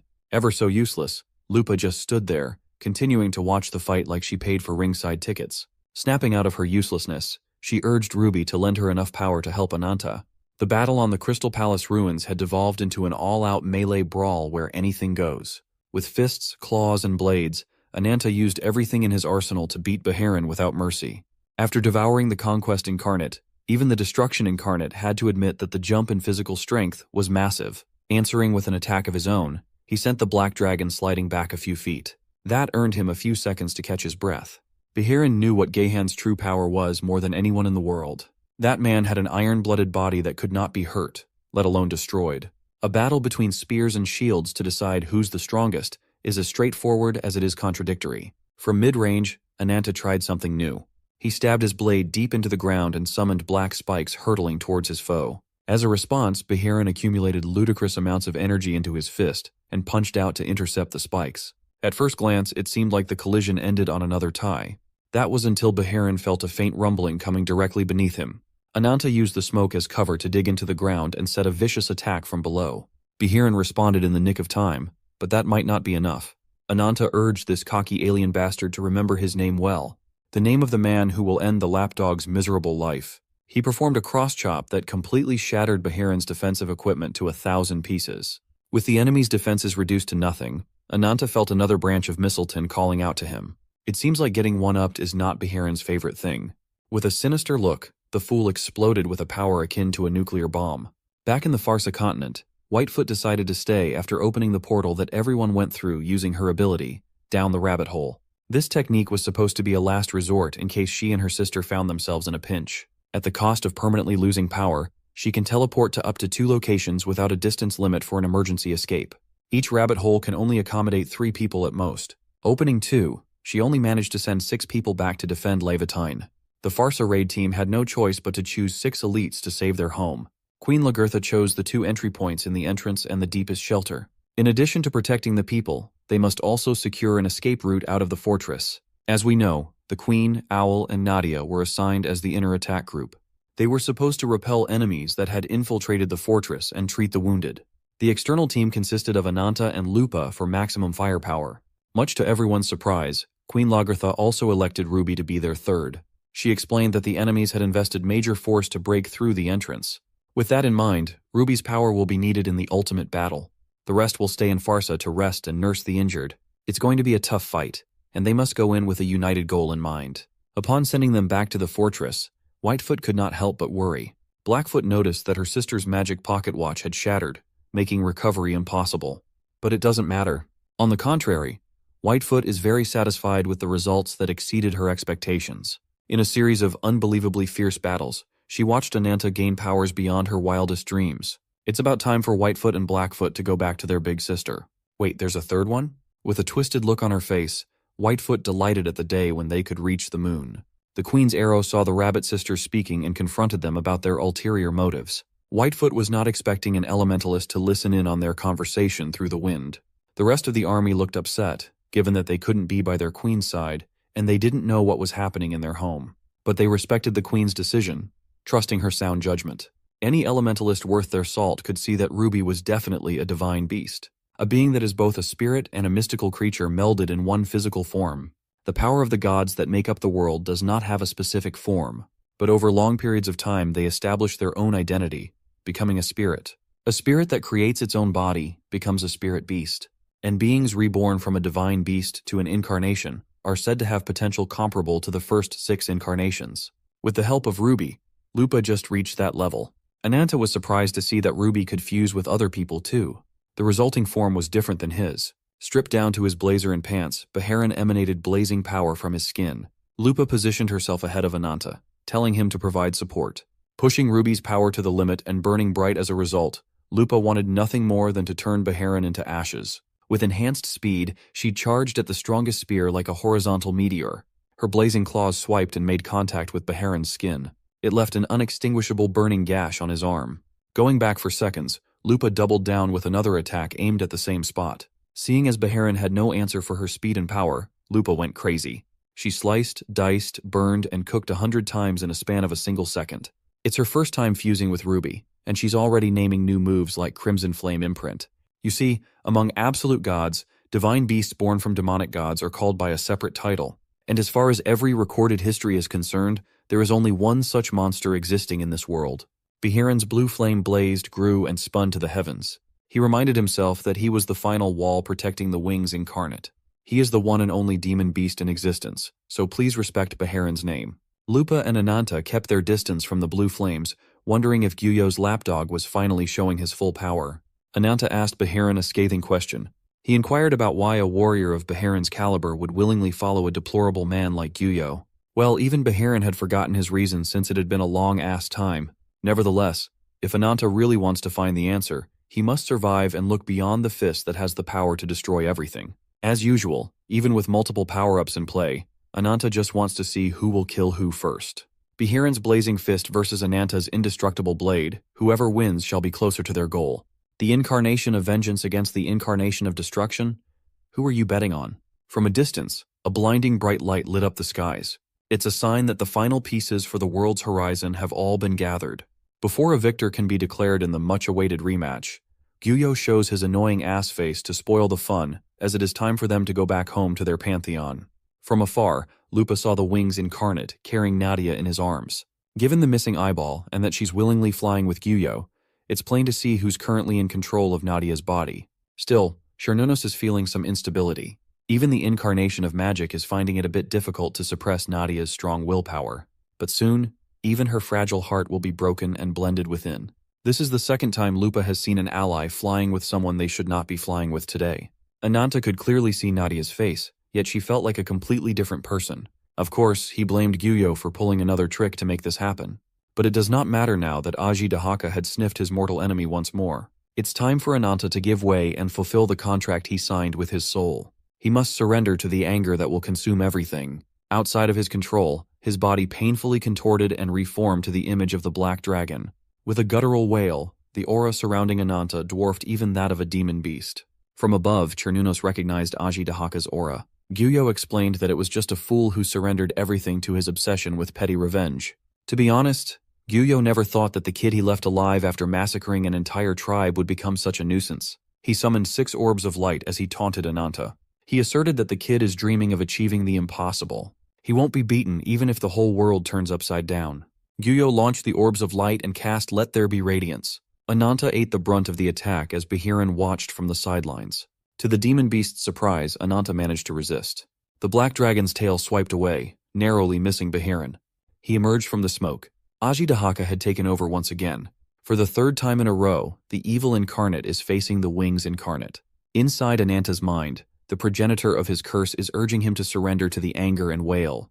But the young man refused to give in so easily, stopping the overgrown lizard from running his mouth so carelessly. While it's true that his anger is rising from his whole body to the top of his head, right now, all he can think of is killing Aji Dahaka himself. Finally, the black dragon showed her human form. And the evil incarnate we've been hating on is not a he, but a fine-ass she. She finds it quite amusing to see a fledgling who once crawled meekly in fear acting so boldly now. The land that Ananta formed inside his mind is so barren and desolate. It is nothing but a dead wasteland. It is fitting for a master with a mental realm forged by the desire to burn the whole world. He's threatening the black dragon when he should be baring his fangs on the real enemy outside. Conjuring a magical fire screen, Aji Dahaka gave Ananta the full viewing experience of how she took over the physical world. Ananta, in the material reality, is currently consumed by the curse, succumbing to a state of rampage upon seeing his mortal enemy. He couldn't help it. His whole life had revolved around killing Gyuyo after all. He can still remember the day they met, the day he thought he had finally found someone who understood. But what he remembers most vividly is the betrayal that came soon after. The sight of Ashta's burning corpse, her charred flesh and dried-up frame, his constant nightmares fueling his very purpose in life. Ananta demanded to get back in control and fight. Aji Dahaka deemed such a thing impossible, but he is no longer asking. He is demanding. The black dragon reckoned that the young man had become so intoxicated by the power of the curse, growing arrogant and forgetting his place.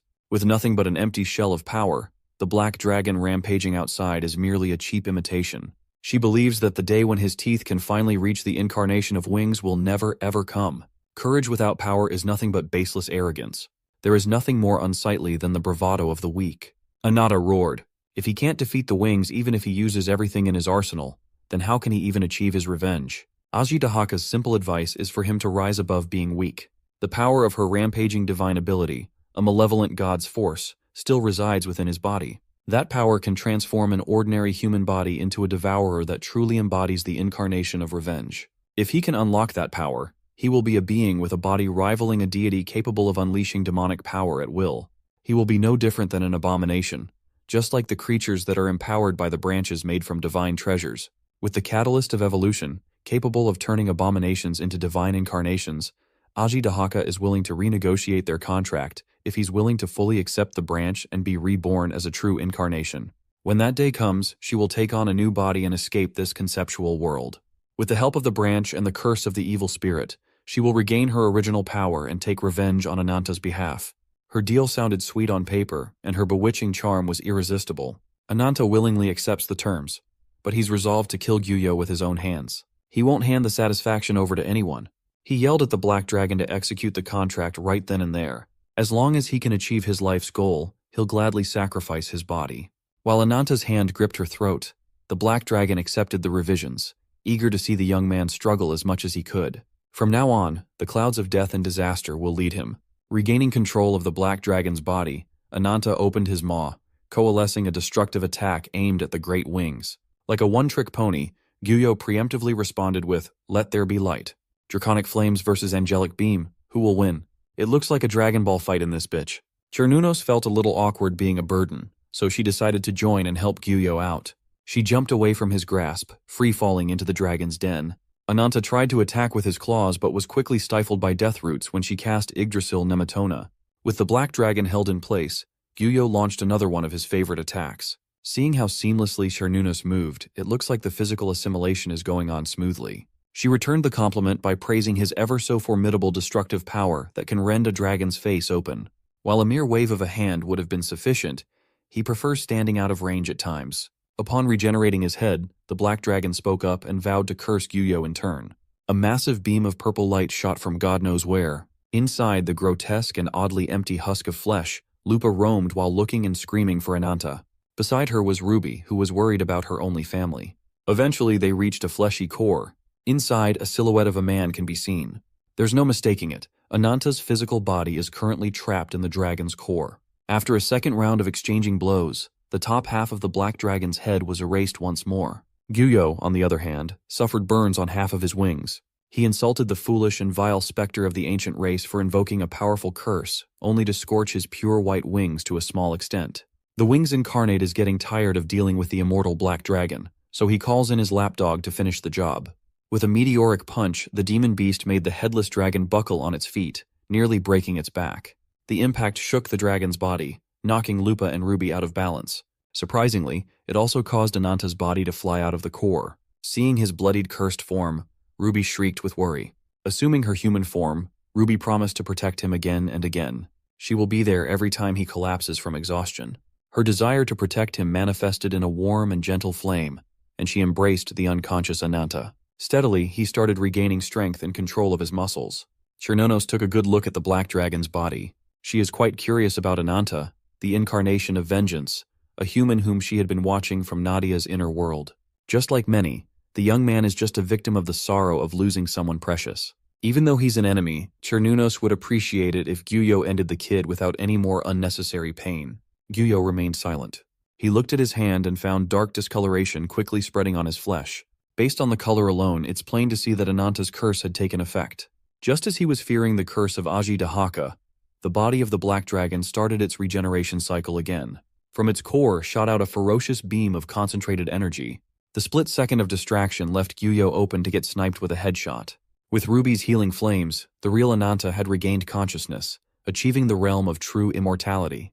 Beharin contemplated going at it with Ananta, but he was intercepted by Commander Lupa's claws. Gyuyo covered up his blown-up eye. He quickly regenerated the supposedly fatal wound and looked at Ananta with renewed hatred. He shot him a glance that no one had seen before. From a safe distance, Whitefoot and Blackfoot arrived to give their office a play-by-play of the situation at the Levantine fortress. Whitefoot diligently and succinctly relayed any relevant details until she reached the current developing situation of Ananta versus Gyuyo. To prepare himself for the potential final battle, Ananta sprouted giant wings on his back. He took to the skies, setting the ground and everything around with cursed fire.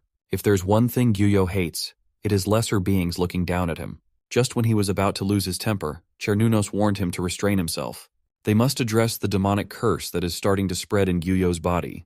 If they wait too long, he will be turned into a mindless monster, swallowed by his instincts with no turning back. He will be no different from that boy, Ananta. One must know when it's time to step aside and retreat. Meanwhile, Beharin is busy trying to land at the Slippery Wolf. Finally deciding to deal with the issue at hand, Gyuyo decisively chopped his hand off. With the fulfillment of their goal getting closer and closer, there is no time to waste in petty squabbles. Down one arm, Gyuyo decided to go back home in a tactical retreat. He ordered Beharin to hurry up and open a gate to the Pantheon, and the loyal lapdog obliged. Seeing the Wings Incarnate retreat when victory had never been so close, Ananta roared and motioned to make chase. Unfortunately, Cernunnos was there to interfere. Knowing Aji Dahaka as a peer, she could not believe that the Black Dragon would go so far as to take over someone else's body. If the evil incarnate has such a strong desire to survive, then the dragon and the deer's confrontation is inevitable. Flying in the air, surrounded by meteoric hellfire, Ananta confronted Cernunnos' Yggdrasil. The meteors quickly ate and broke through the dead roots upon contact. A few hours later the sun rose, and the sound of battle subsided. Whitefoot walked around the battlefield while assessing gains and losses. Their greatest gain is the synthesis of Aji Dahaka's curse, a curse powerful enough to contaminate the wings incarnate. The degree of damage caused by the curse is unknown, but judging by his reaction, it is presumed to be substantial enough to weaken Gyuyo to a great extent. The enemy's quick retreat is indicative of the curse's efficacy. As for the damage and aftermath, Leviatine sustained an estimated death toll of 3,000 non-combatants. The stronghold mortality rate is estimated at about 97%, with a paltry 90 survivors. For the fighters, 400 soldiers have perished, an estimated mortality rate of about 99%, with only 4 survivors left and 1 traitorous owl in the mix. As for Ananta, he is safe, but he feels as though he is back at square one. Blackfoot tried to cheer him up by saying that defeating an enemy and making them retreat was satisfying enough. She grabbed Ruby and was surprised to see her transformation while protesting against being grabbed without permission. Blackfoot urged him to take the long-awaited victory, even if they did not succeed all the way through. But given the damage done and the lives that were lost, can you really call it a victory? What remains of Leviatine is nothing but the lamentation of the few who lived. They've lost everything. Ananta refused to back down and celebrate a trivial win when he hadn't taken anything valuable from that horrible bastard yet. The next time they meet in the near future, he vowed to put a definitive end to this fight. Clinging dangerously close to Ananta's body, Blackfoot continued urging him to let out all his inside emotions on her. Lupa blushed, and Ruby was about ready to fry the bunny. Seductively whispering, Blackfoot playfully thanked him for his hard work. That earned her an elbow to the side. Coming out of nowhere, Whitefoot doubled down on her sister's words. She reiterated that Ananta's achievements are not something to be underestimated. He defeated the second seed of Sephiroth, absorbing the ridiculous power of the Conquest Incarnate. Not only did he fight a close battle with the Guardian of the Wings, but he also even inflicted a fatal wound on Gyuyo himself. However, with Nadia's unexpected personality change, they were not able to capitalize on the situation. Ananta achieved multiple feats that would have been impossible for any other incarnate. Right now, the young man is not interested in hearing flattery. He knows that if Whitefoot is here, she probably has another matter she wants to say. While most of the main forces of Leviatine are still alive and well, they have to organize and prepare for a possible second attack. They must do so by establishing a new base. Lupa argued that going down that route would only lead to more repeated sacrifices. So, Whitefoot countered with the proposal to find an optimal location to house the survivors. That optimal location is none other than the Rabbitfoot headquarters. Additionally, as the organization's token of gratitude for Ananta's dedication, Rabbitfoot decided to share the truth about the Wings Incarnate that very few people know about. Ananta stood up and threatened to make Whitefoot regret speaking out of turn if he found out that she was speaking nonsense. When asked to elaborate, Whitefoot simply retrieved the cursed hand that Gyuyo ditched after cutting off. Back in the Pantheon, the incarnation of Wings had been plugged into a bizarre machine for his recovery. You see, Gyuyo's true identity is that of the last of the first 6 incarnations. Made in the image of the master of creation and destruction, he is the incarnation of machinery. Bro, as ChatGPT confirmed. If you're curious as to why Owl would betray Leviatine in the most egregious way possible, let's dive into his story. It all started when the love of his life chose a different man. But even if he couldn't stand by her side, Owl wasn't sad. He was content with just watching from afar, but he had just one regret. He's afraid he could not wholeheartedly wish for her happiness. That brings us to the present when Owl is set to appear in the Pantheon of Sephiroth. In there, the remaining Sephiroth members congregated. One of the seats started hurling trash talk at Kishu Olga for barely surviving and running away with her centipede tail tucked between her legs. The scarred swordsman laughed at what a shameful sight that must have been. Kishu Olga wanted to retaliate, but she could not think of the words to do so. Owl recognized the trash-talking swordsman as one of the former candidates for the 5 loyal followers. He was the main culprit for brutally killing the former 4th and 5th seats, simply because he found them too bothersome. He is the 7th seat of Sephiroth, a man who had been constantly demoted due to the wrath of the Wings, Carcass, the incarnation of slaughter. Kishu annoyedly asked why he was in the main Pantheon instead of guard duty, but the reason was obvious. With the defeat of multiple Sephiroth members, it's about time for Carcass to sort things out. Finally, the shattered space revealed their lord and 2 other people alongside him. The first thing Kishu noticed was the glaring wound on her beloved's left eye. She broke down to tears seeing her lord in such a state. Gyuyo spoke up, prefacing his speech by saying that the invasion was carried out to appease Gehan's spirit. Even though they had free rein to commit a one-sided massacre, the tables turned, and those who were entrusted with branch fragments met their ends instead. Even a member of the 5 loyal subordinates suffered a fatal blow bad enough to force a retreat. In a single excursion, the prestige of Sephiroth had nosedived to the ground. Gyuyo turned his sharp glare towards Kishu Olga. Chernunos interrupted before he could start saying all sorts of things to her. She asserted that it was merely bad luck that the bug girl had to face the incarnation of magic. Holding her accountable for a losing matchup would be far too harsh. Gyuyo easily agreed. Sometimes, rewards rather than punishments lead to group growth. So, from this moment forward, the Great Wings hereby declare the restructuring of their hierarchy. He congratulated Owl for a job well done with his successful operation as a spy. The incarnation of swordsmanship shall be reinstated, and the 6th seat of Sephiroth shall be appointed. Ur, the Frost incarnate, shall be expelled from the 5th seat. Karkas, the incarnation of slaughter, shall take his place. As for the 2 vacant seats, Chernunos, incarnation of sorcery and magic, is hereby appointed to the 2nd seat of Sephiroth. As brothers and sisters, they shall welcome the advent of the new history waiting around the corner. Beyond the material world, their journey to invade the land of gods shall commence. As soon as the final preparations are completed, the end of this century-spanning journey shall begin. In a land far, far away, bunny maids and golden globe contraptions awaited our heroes. Lupa, Ruby, and Ananta opened their eyes to a foreign environment unlike anything they had seen before. Whitefoot officially welcomed them to Rabbitfoot's headquarters. This city of endless books and futuristic walls is known as Labyrinthos. Lupa worriedly asked where the queen and the others were transported, but Whitefoot assured her that there was nothing to worry about. Although it was a bit tedious, the Blackfoot helped unite the remaining forces of Levitane in one place. They will eventually move to Labyrinthos under Blackfoot's guidance. When Ananta asked if her power was still gone, Whitefoot confirmed. They were able to teleport thanks to Rabbit's Foot's unique tech known as the Alcubierre Drive. She used this special method to invite Ananta first at the leader's specific request. Upon seeing a woman tending to the bookshelves, Whitefoot sped up and turned to her guests. A bunny girl with pink hair, round glasses, and big-ass ears. She is the chief of Rabbit's Foot, Serena. At first glance, Serena's uncanny resemblance to the White and Blackfoot sisters is hard to miss. That made a ton of sense, considering she's their big sister. Serena apologized for being a little flustered. Meeting Ananta in person after years of hearing his exploits and stories is a bit bizarre. When asked if she's the leader of these rude rabbits, Serena cheerfully answered. She added that she's also the one who drew Ananta into Rabbitfoot's plan in the first place. It's good to know that she has no intention of hiding the fact that both parties are just using each other. Getting dangerously close to his face, Serena assured Ananta that they were cut from the same cloth, so there was no need to be so cautious. Furthermore, they are bound by a common enemy. They both hold hatred more than anyone in this world. Feeling peeved by how close Serena was getting with Ananta, she urged the chief to get to the main point of this visit. Surely they've been called and teleported to this base, not just for small talk. With a serious expression, Serena invited the guests to another location. In her study, filled with endless rows of books, Whitefoot served refreshments. Serena opened up by asking a question. She asked if they had ever experienced an obsession with knowing everything about the target of their revenge. She certainly has. It's an obsession fueled by pure hatred and loathing. Ananta can relate to that disgusting taste. Serena alleged that the desire for revenge dulls with time. Unlike Ananta, who has the strength to carry out his vengeance, the path she chooses is one of not forgetting. She worked hard to fill as many bookshelves as she could. She read and recorded all history related to the Wings incarnate. And the story she's going to tell them now starts from the journey of a nameless incarnation. In an arid and desolate desert, a soul traveler traversed the sand dunes on top of her camel. With the harshness of the environment, it was only a matter of time before the animal gave in.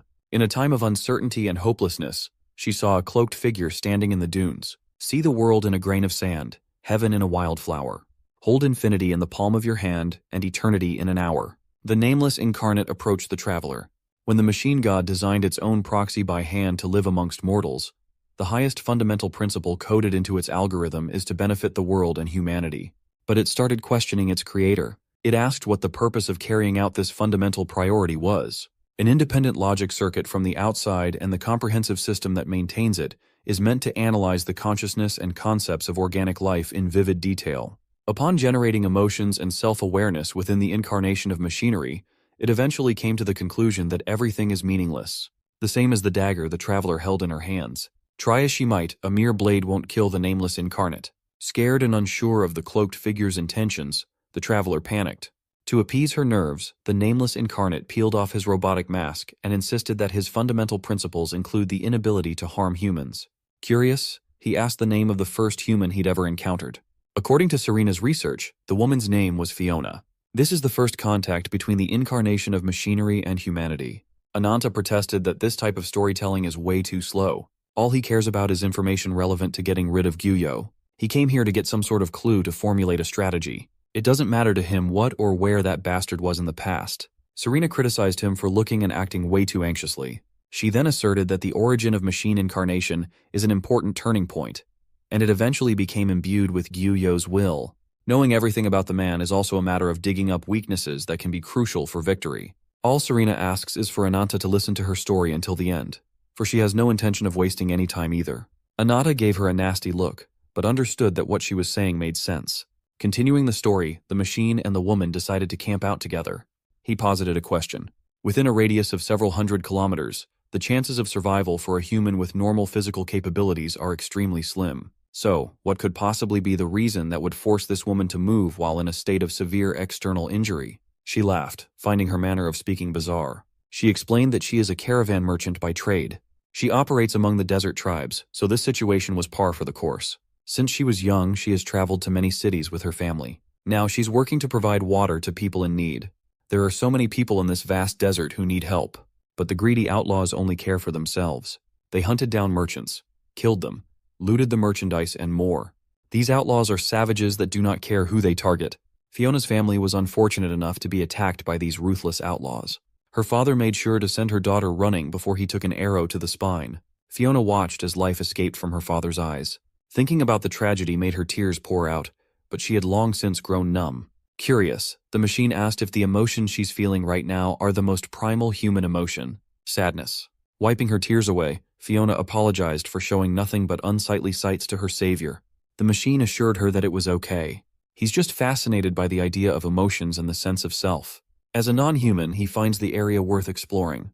The machine also mentioned stories of beings that take the form of humans. Fiona had heard of such tales too. Chernunos, Luna, Ajidahaka, Lyoga, Alicorn, as a traveling merchant moving across the continent, had heard those famous names all her life.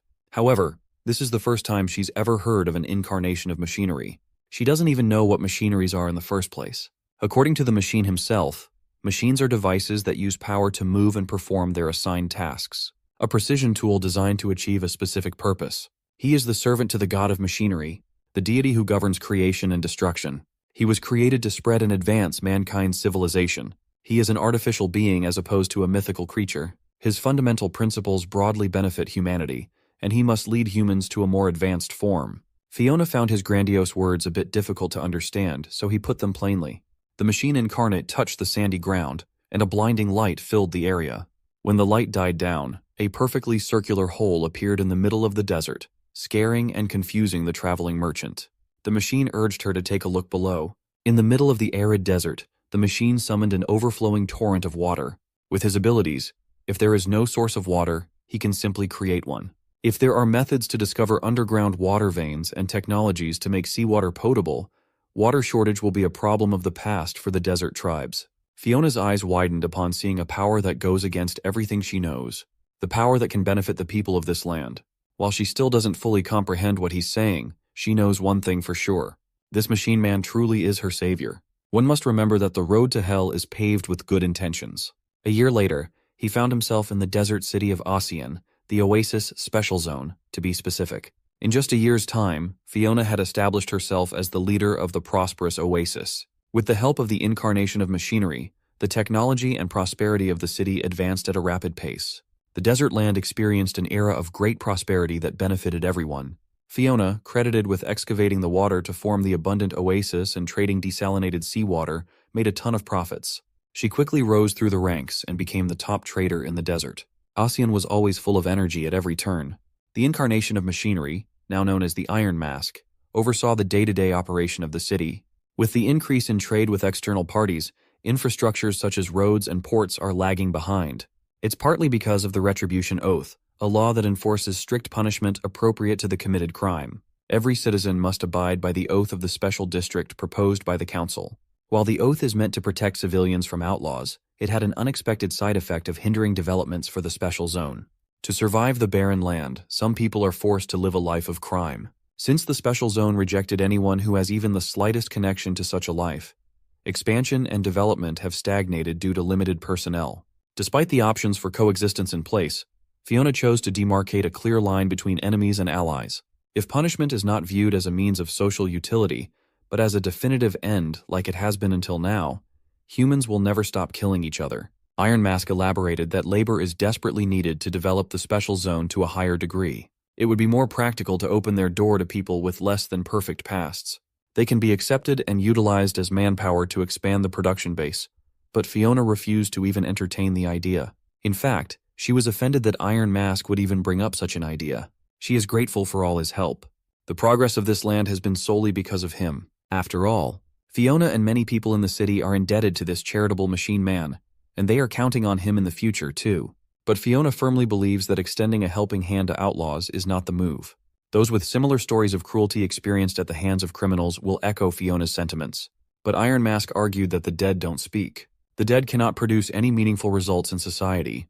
The only ones important to him are the living humans that can be observed and utilized for progress. Hearing him speak like a cold and calculating machine angered Fiona. She countered that those who take the lives of innocent people without any hesitation cannot be called humans. Fiona, who cannot let go of her grief and vendetta, holds on to her beliefs while the incarnation of machinery fails to understand the human heart. Before Fiona could notice the issue lurking beneath, Iron Mask's concerns were soon to be proven correct.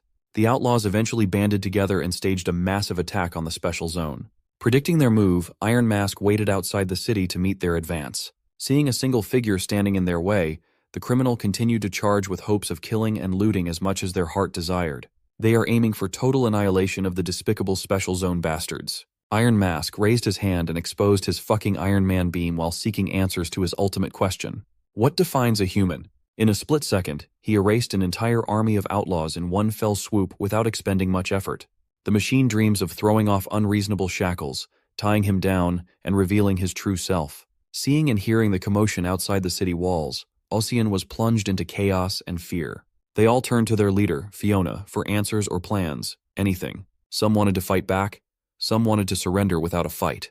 Cutting through the noise, Fiona assured everyone that there was nothing to be afraid of. The land they built with blood, sweat, and tears shall never fall into the hands of outlaws.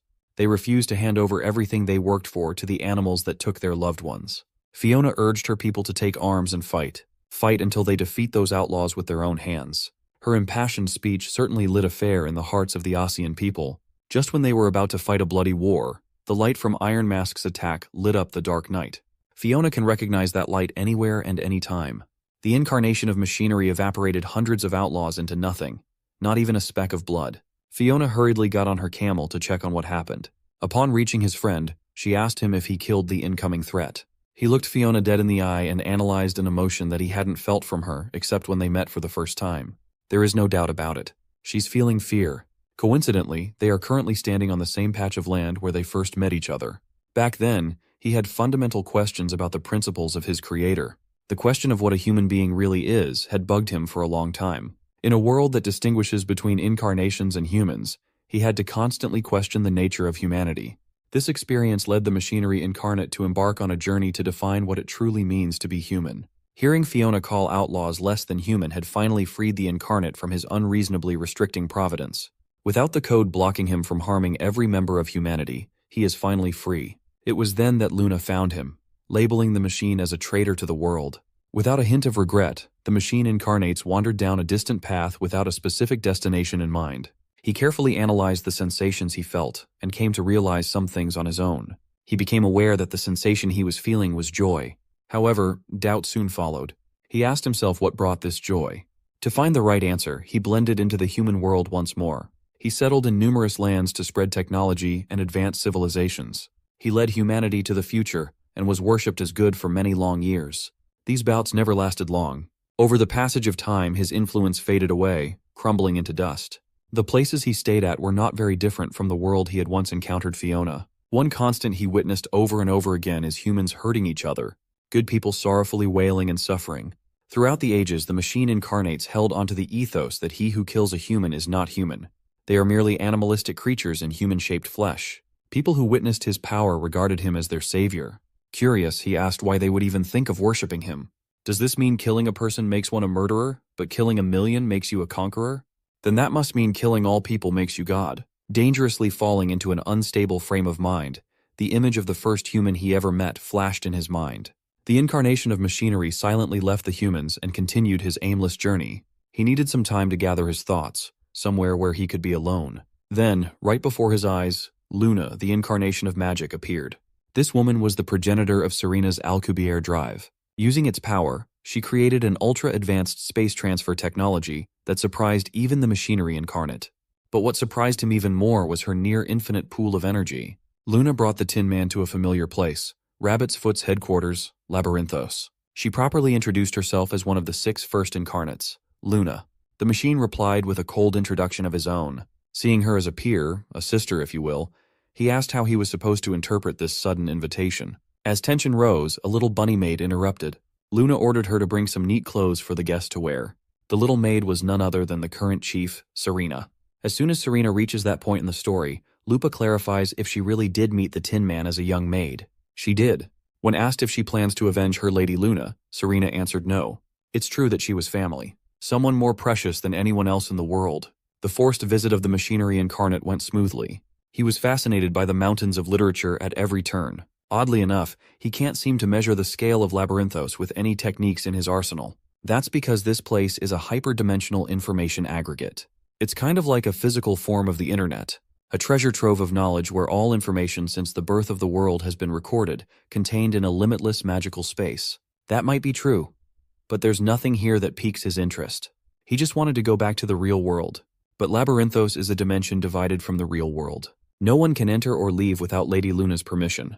She assured him that she was just a simple librarian entrusted with managing this place by the god of magic. Fighting her in her home court would just be plain stupid. The Tin Man towered over the bunny lady and insisted that he was no longer bound by anything. He is as free as he can be. Even the providence of gods cannot hold him down. Luna dismissed his thinly veiled threats. She has no intention of arguing about beliefs. She asked if that ethos is the reason he's been killing more and more humans. He argued that a human who kills his kind is no longer one. Unimpressed by such simple reasoning, Luna handed him a book. Given how pragmatic this machine was, she already felt uneasy at the thought of the conversation breaking down. This book is the real reason she forcefully invited him inside Labyrinthos. It is an ancient account that records the horizon of the world that existed right from the beginning. The original functions of the divine relics were also inscribed in the book's pages. It describes the moment when the 6 divine relics are brought together. It will become a catalyst for a seedling that will grow into the world tree. Luna is showing him all this ancient knowledge to induce enlightenment. She is the only one with the power to see through the future. In the not-so-distant future, she's 100% certain that the 6 divine relics will gather, and the world tree will descend. It will produce a world horizon powerful enough to exterminate all life on Earth. With her loved ones in mind, Luna is intent on stopping such an event from happening at all costs. She wanted to enlist the machinery incarnate's help in exchange for whatever wish he desired. Before he could even share his wish, Luna already knew what he had in mind. For years and years, all the Tin Man ever wanted was to become human. Based on the clues laid down, the machine incarnate inquired about Luna's possession of multiple powers. She had spatial teleportation and future foresight in her arsenal. There had been no case where an incarnation was allowed to possess multiple powers at once. In summary, Luna's true power is related to the creation of different abilities. Without prompting, Luna cast an unknown spell. Since it was her first time dealing with an inorganic life form, she wasn't sure what would happen, but her power seemed effective enough. The spell she cast upon the machine turned him into a miniature version of himself. For this special occasion, Luna decided to engrave a special power in his body. Acer Eden has the power to alter the form of the target. It's a technique that forces the concept of a child as perceived by the caster. As the Tin Man theorized, Luna is a woman of many talents. That's precisely the reason why she managed to observe the first 6 incarnations for a long time. Some of them had seamlessly blended among humanity, namely Alicorn and Cernunnos. There were also those who reigned over humans for long stretches of time, like Lyoga and Aji Dahaka. But compared to those 2 classifications, the machinery incarnate took on a different path. He set aside his assigned role and mission and dedicated more time than anyone else to the study of humans. He stuck with it as if it were the primary purpose of his existence. While Luna was giving him the rundown, the miniature Tin Man was speechless. It's not that he does not have anything to add. He just can't think of anything to contradict Luna's observations. However, his bizarre path should not be reason enough for Luna to associate with him. When asked what she was really after, Luna proposed a mutually beneficial transaction. There was really only one thing she wanted: a simple collaboration with someone who can understand. To prevent the prophecy she witnessed, Luna engaged in a certain deal with the incarnation of machinery. It is a complex form of magical engineering that combines the powers of magic and machine. Luna had been working on a plan by herself, and she wanted to add the power of machines to this plan. A year of continuous collaboration got the two incarnates very far. With the Tin Man's technological genius, they constructed a unique artifact never seen before. It looks like their project was getting closer and closer to the finish line. With every iteration, their production became smoother over time. The previous powers underwent numerous trials and errors in the process of stabilization, but today, they have reached a level of perfection close to having zero flaws. A magical engineering artifact that mechanizes power would not have been possible to produce without the Tin Man's diligent work. On a whim, Luna tasked Serena to hold the finished product. When the golden ball landed on her hand, Lady Luna urged young Serena to recall a place that they often go to together. With the activation of Alcubierre Drive, the three of them were swallowed by the ceaseless stream of space and time. The next thing you know, the group had been transported somewhere else, a place that no one can step foot into without special access. It is a forward base constructed to prevent the descent of the World Tree, a lunar base situated on the moon with an observatory made to monitor Earth. The machinery incarnate admitted that the plans of one who can see the future are truly substantial. Throughout the year, he also received some significant upgrades. Thanks to Luna's ideas and 6 magical engineering spheres, he was able to further enhance his combat power.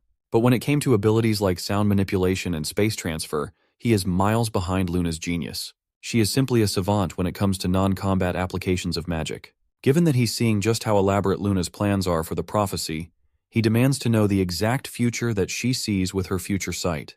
Luna had accepted that the future is an irreversible realm.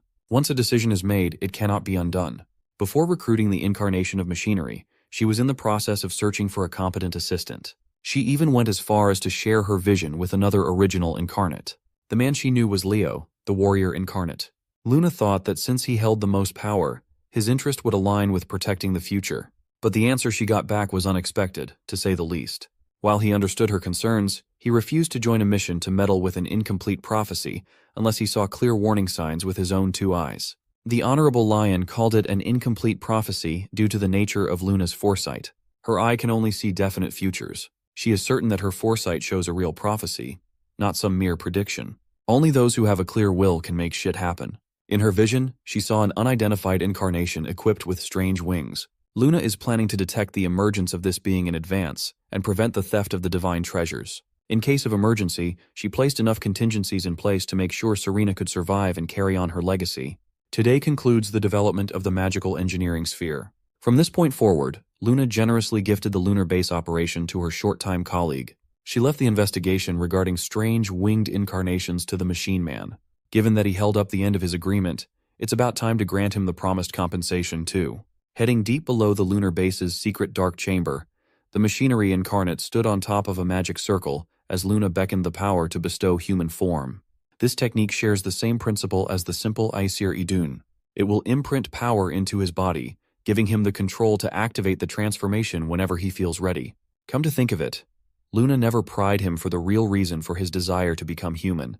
The machinery incarnate closed his eyes and promised to tell her the answer to that question once the transformation was done. Luna smiled and started the procedure, looking forward to his explanation. Using the ultimate imitation spell, Lady Luna formed flesh and bones that wrapped and warped around the metallic body. Seeing real flesh cover the robotic body was quite a sight to behold. But as the transformation continued, Luna's expression became bleaker. Once flesh and skin revealed the machinery incarnate's human form, Luna felt despair. In her pursuit to stop the end from happening, Luna accidentally created the man she feared most. There's no doubt about it, she had seen this man before. He took on the shape and form of the man at the center of her apocalyptic prophecy. The final nail in the coffin is the manifestation of wings originating from the 6 magical engineering spheres embedded in the metallic body. He looked like a heavenly being, but Luna had seen this man push the world to the brink of destruction. Without wasting another second, he activated Let There Be Light, constricting Luna and young Serena. Guyo explained that the incarnation of machinery never wished to become human. Instead, he was always looking beyond mortality. In his journeys, he realized that the law of seeking true freedom from the world stems from intangible rules and laws. He had decided to cast the wings of genuine radiance upon the world. He declared himself the wing that embraces freedom, assumed the title of Wings Incarnate, and picked the name Guyo for himself. Little Serena panicked, but she was powerless to resist, let alone save Serena. Guyo started his divine artifact collection by plucking Luna's future-seeing eye. With this, he can finally aim to go beyond the current material world. He will be the one to reclaim his dignified freedom from the old gods.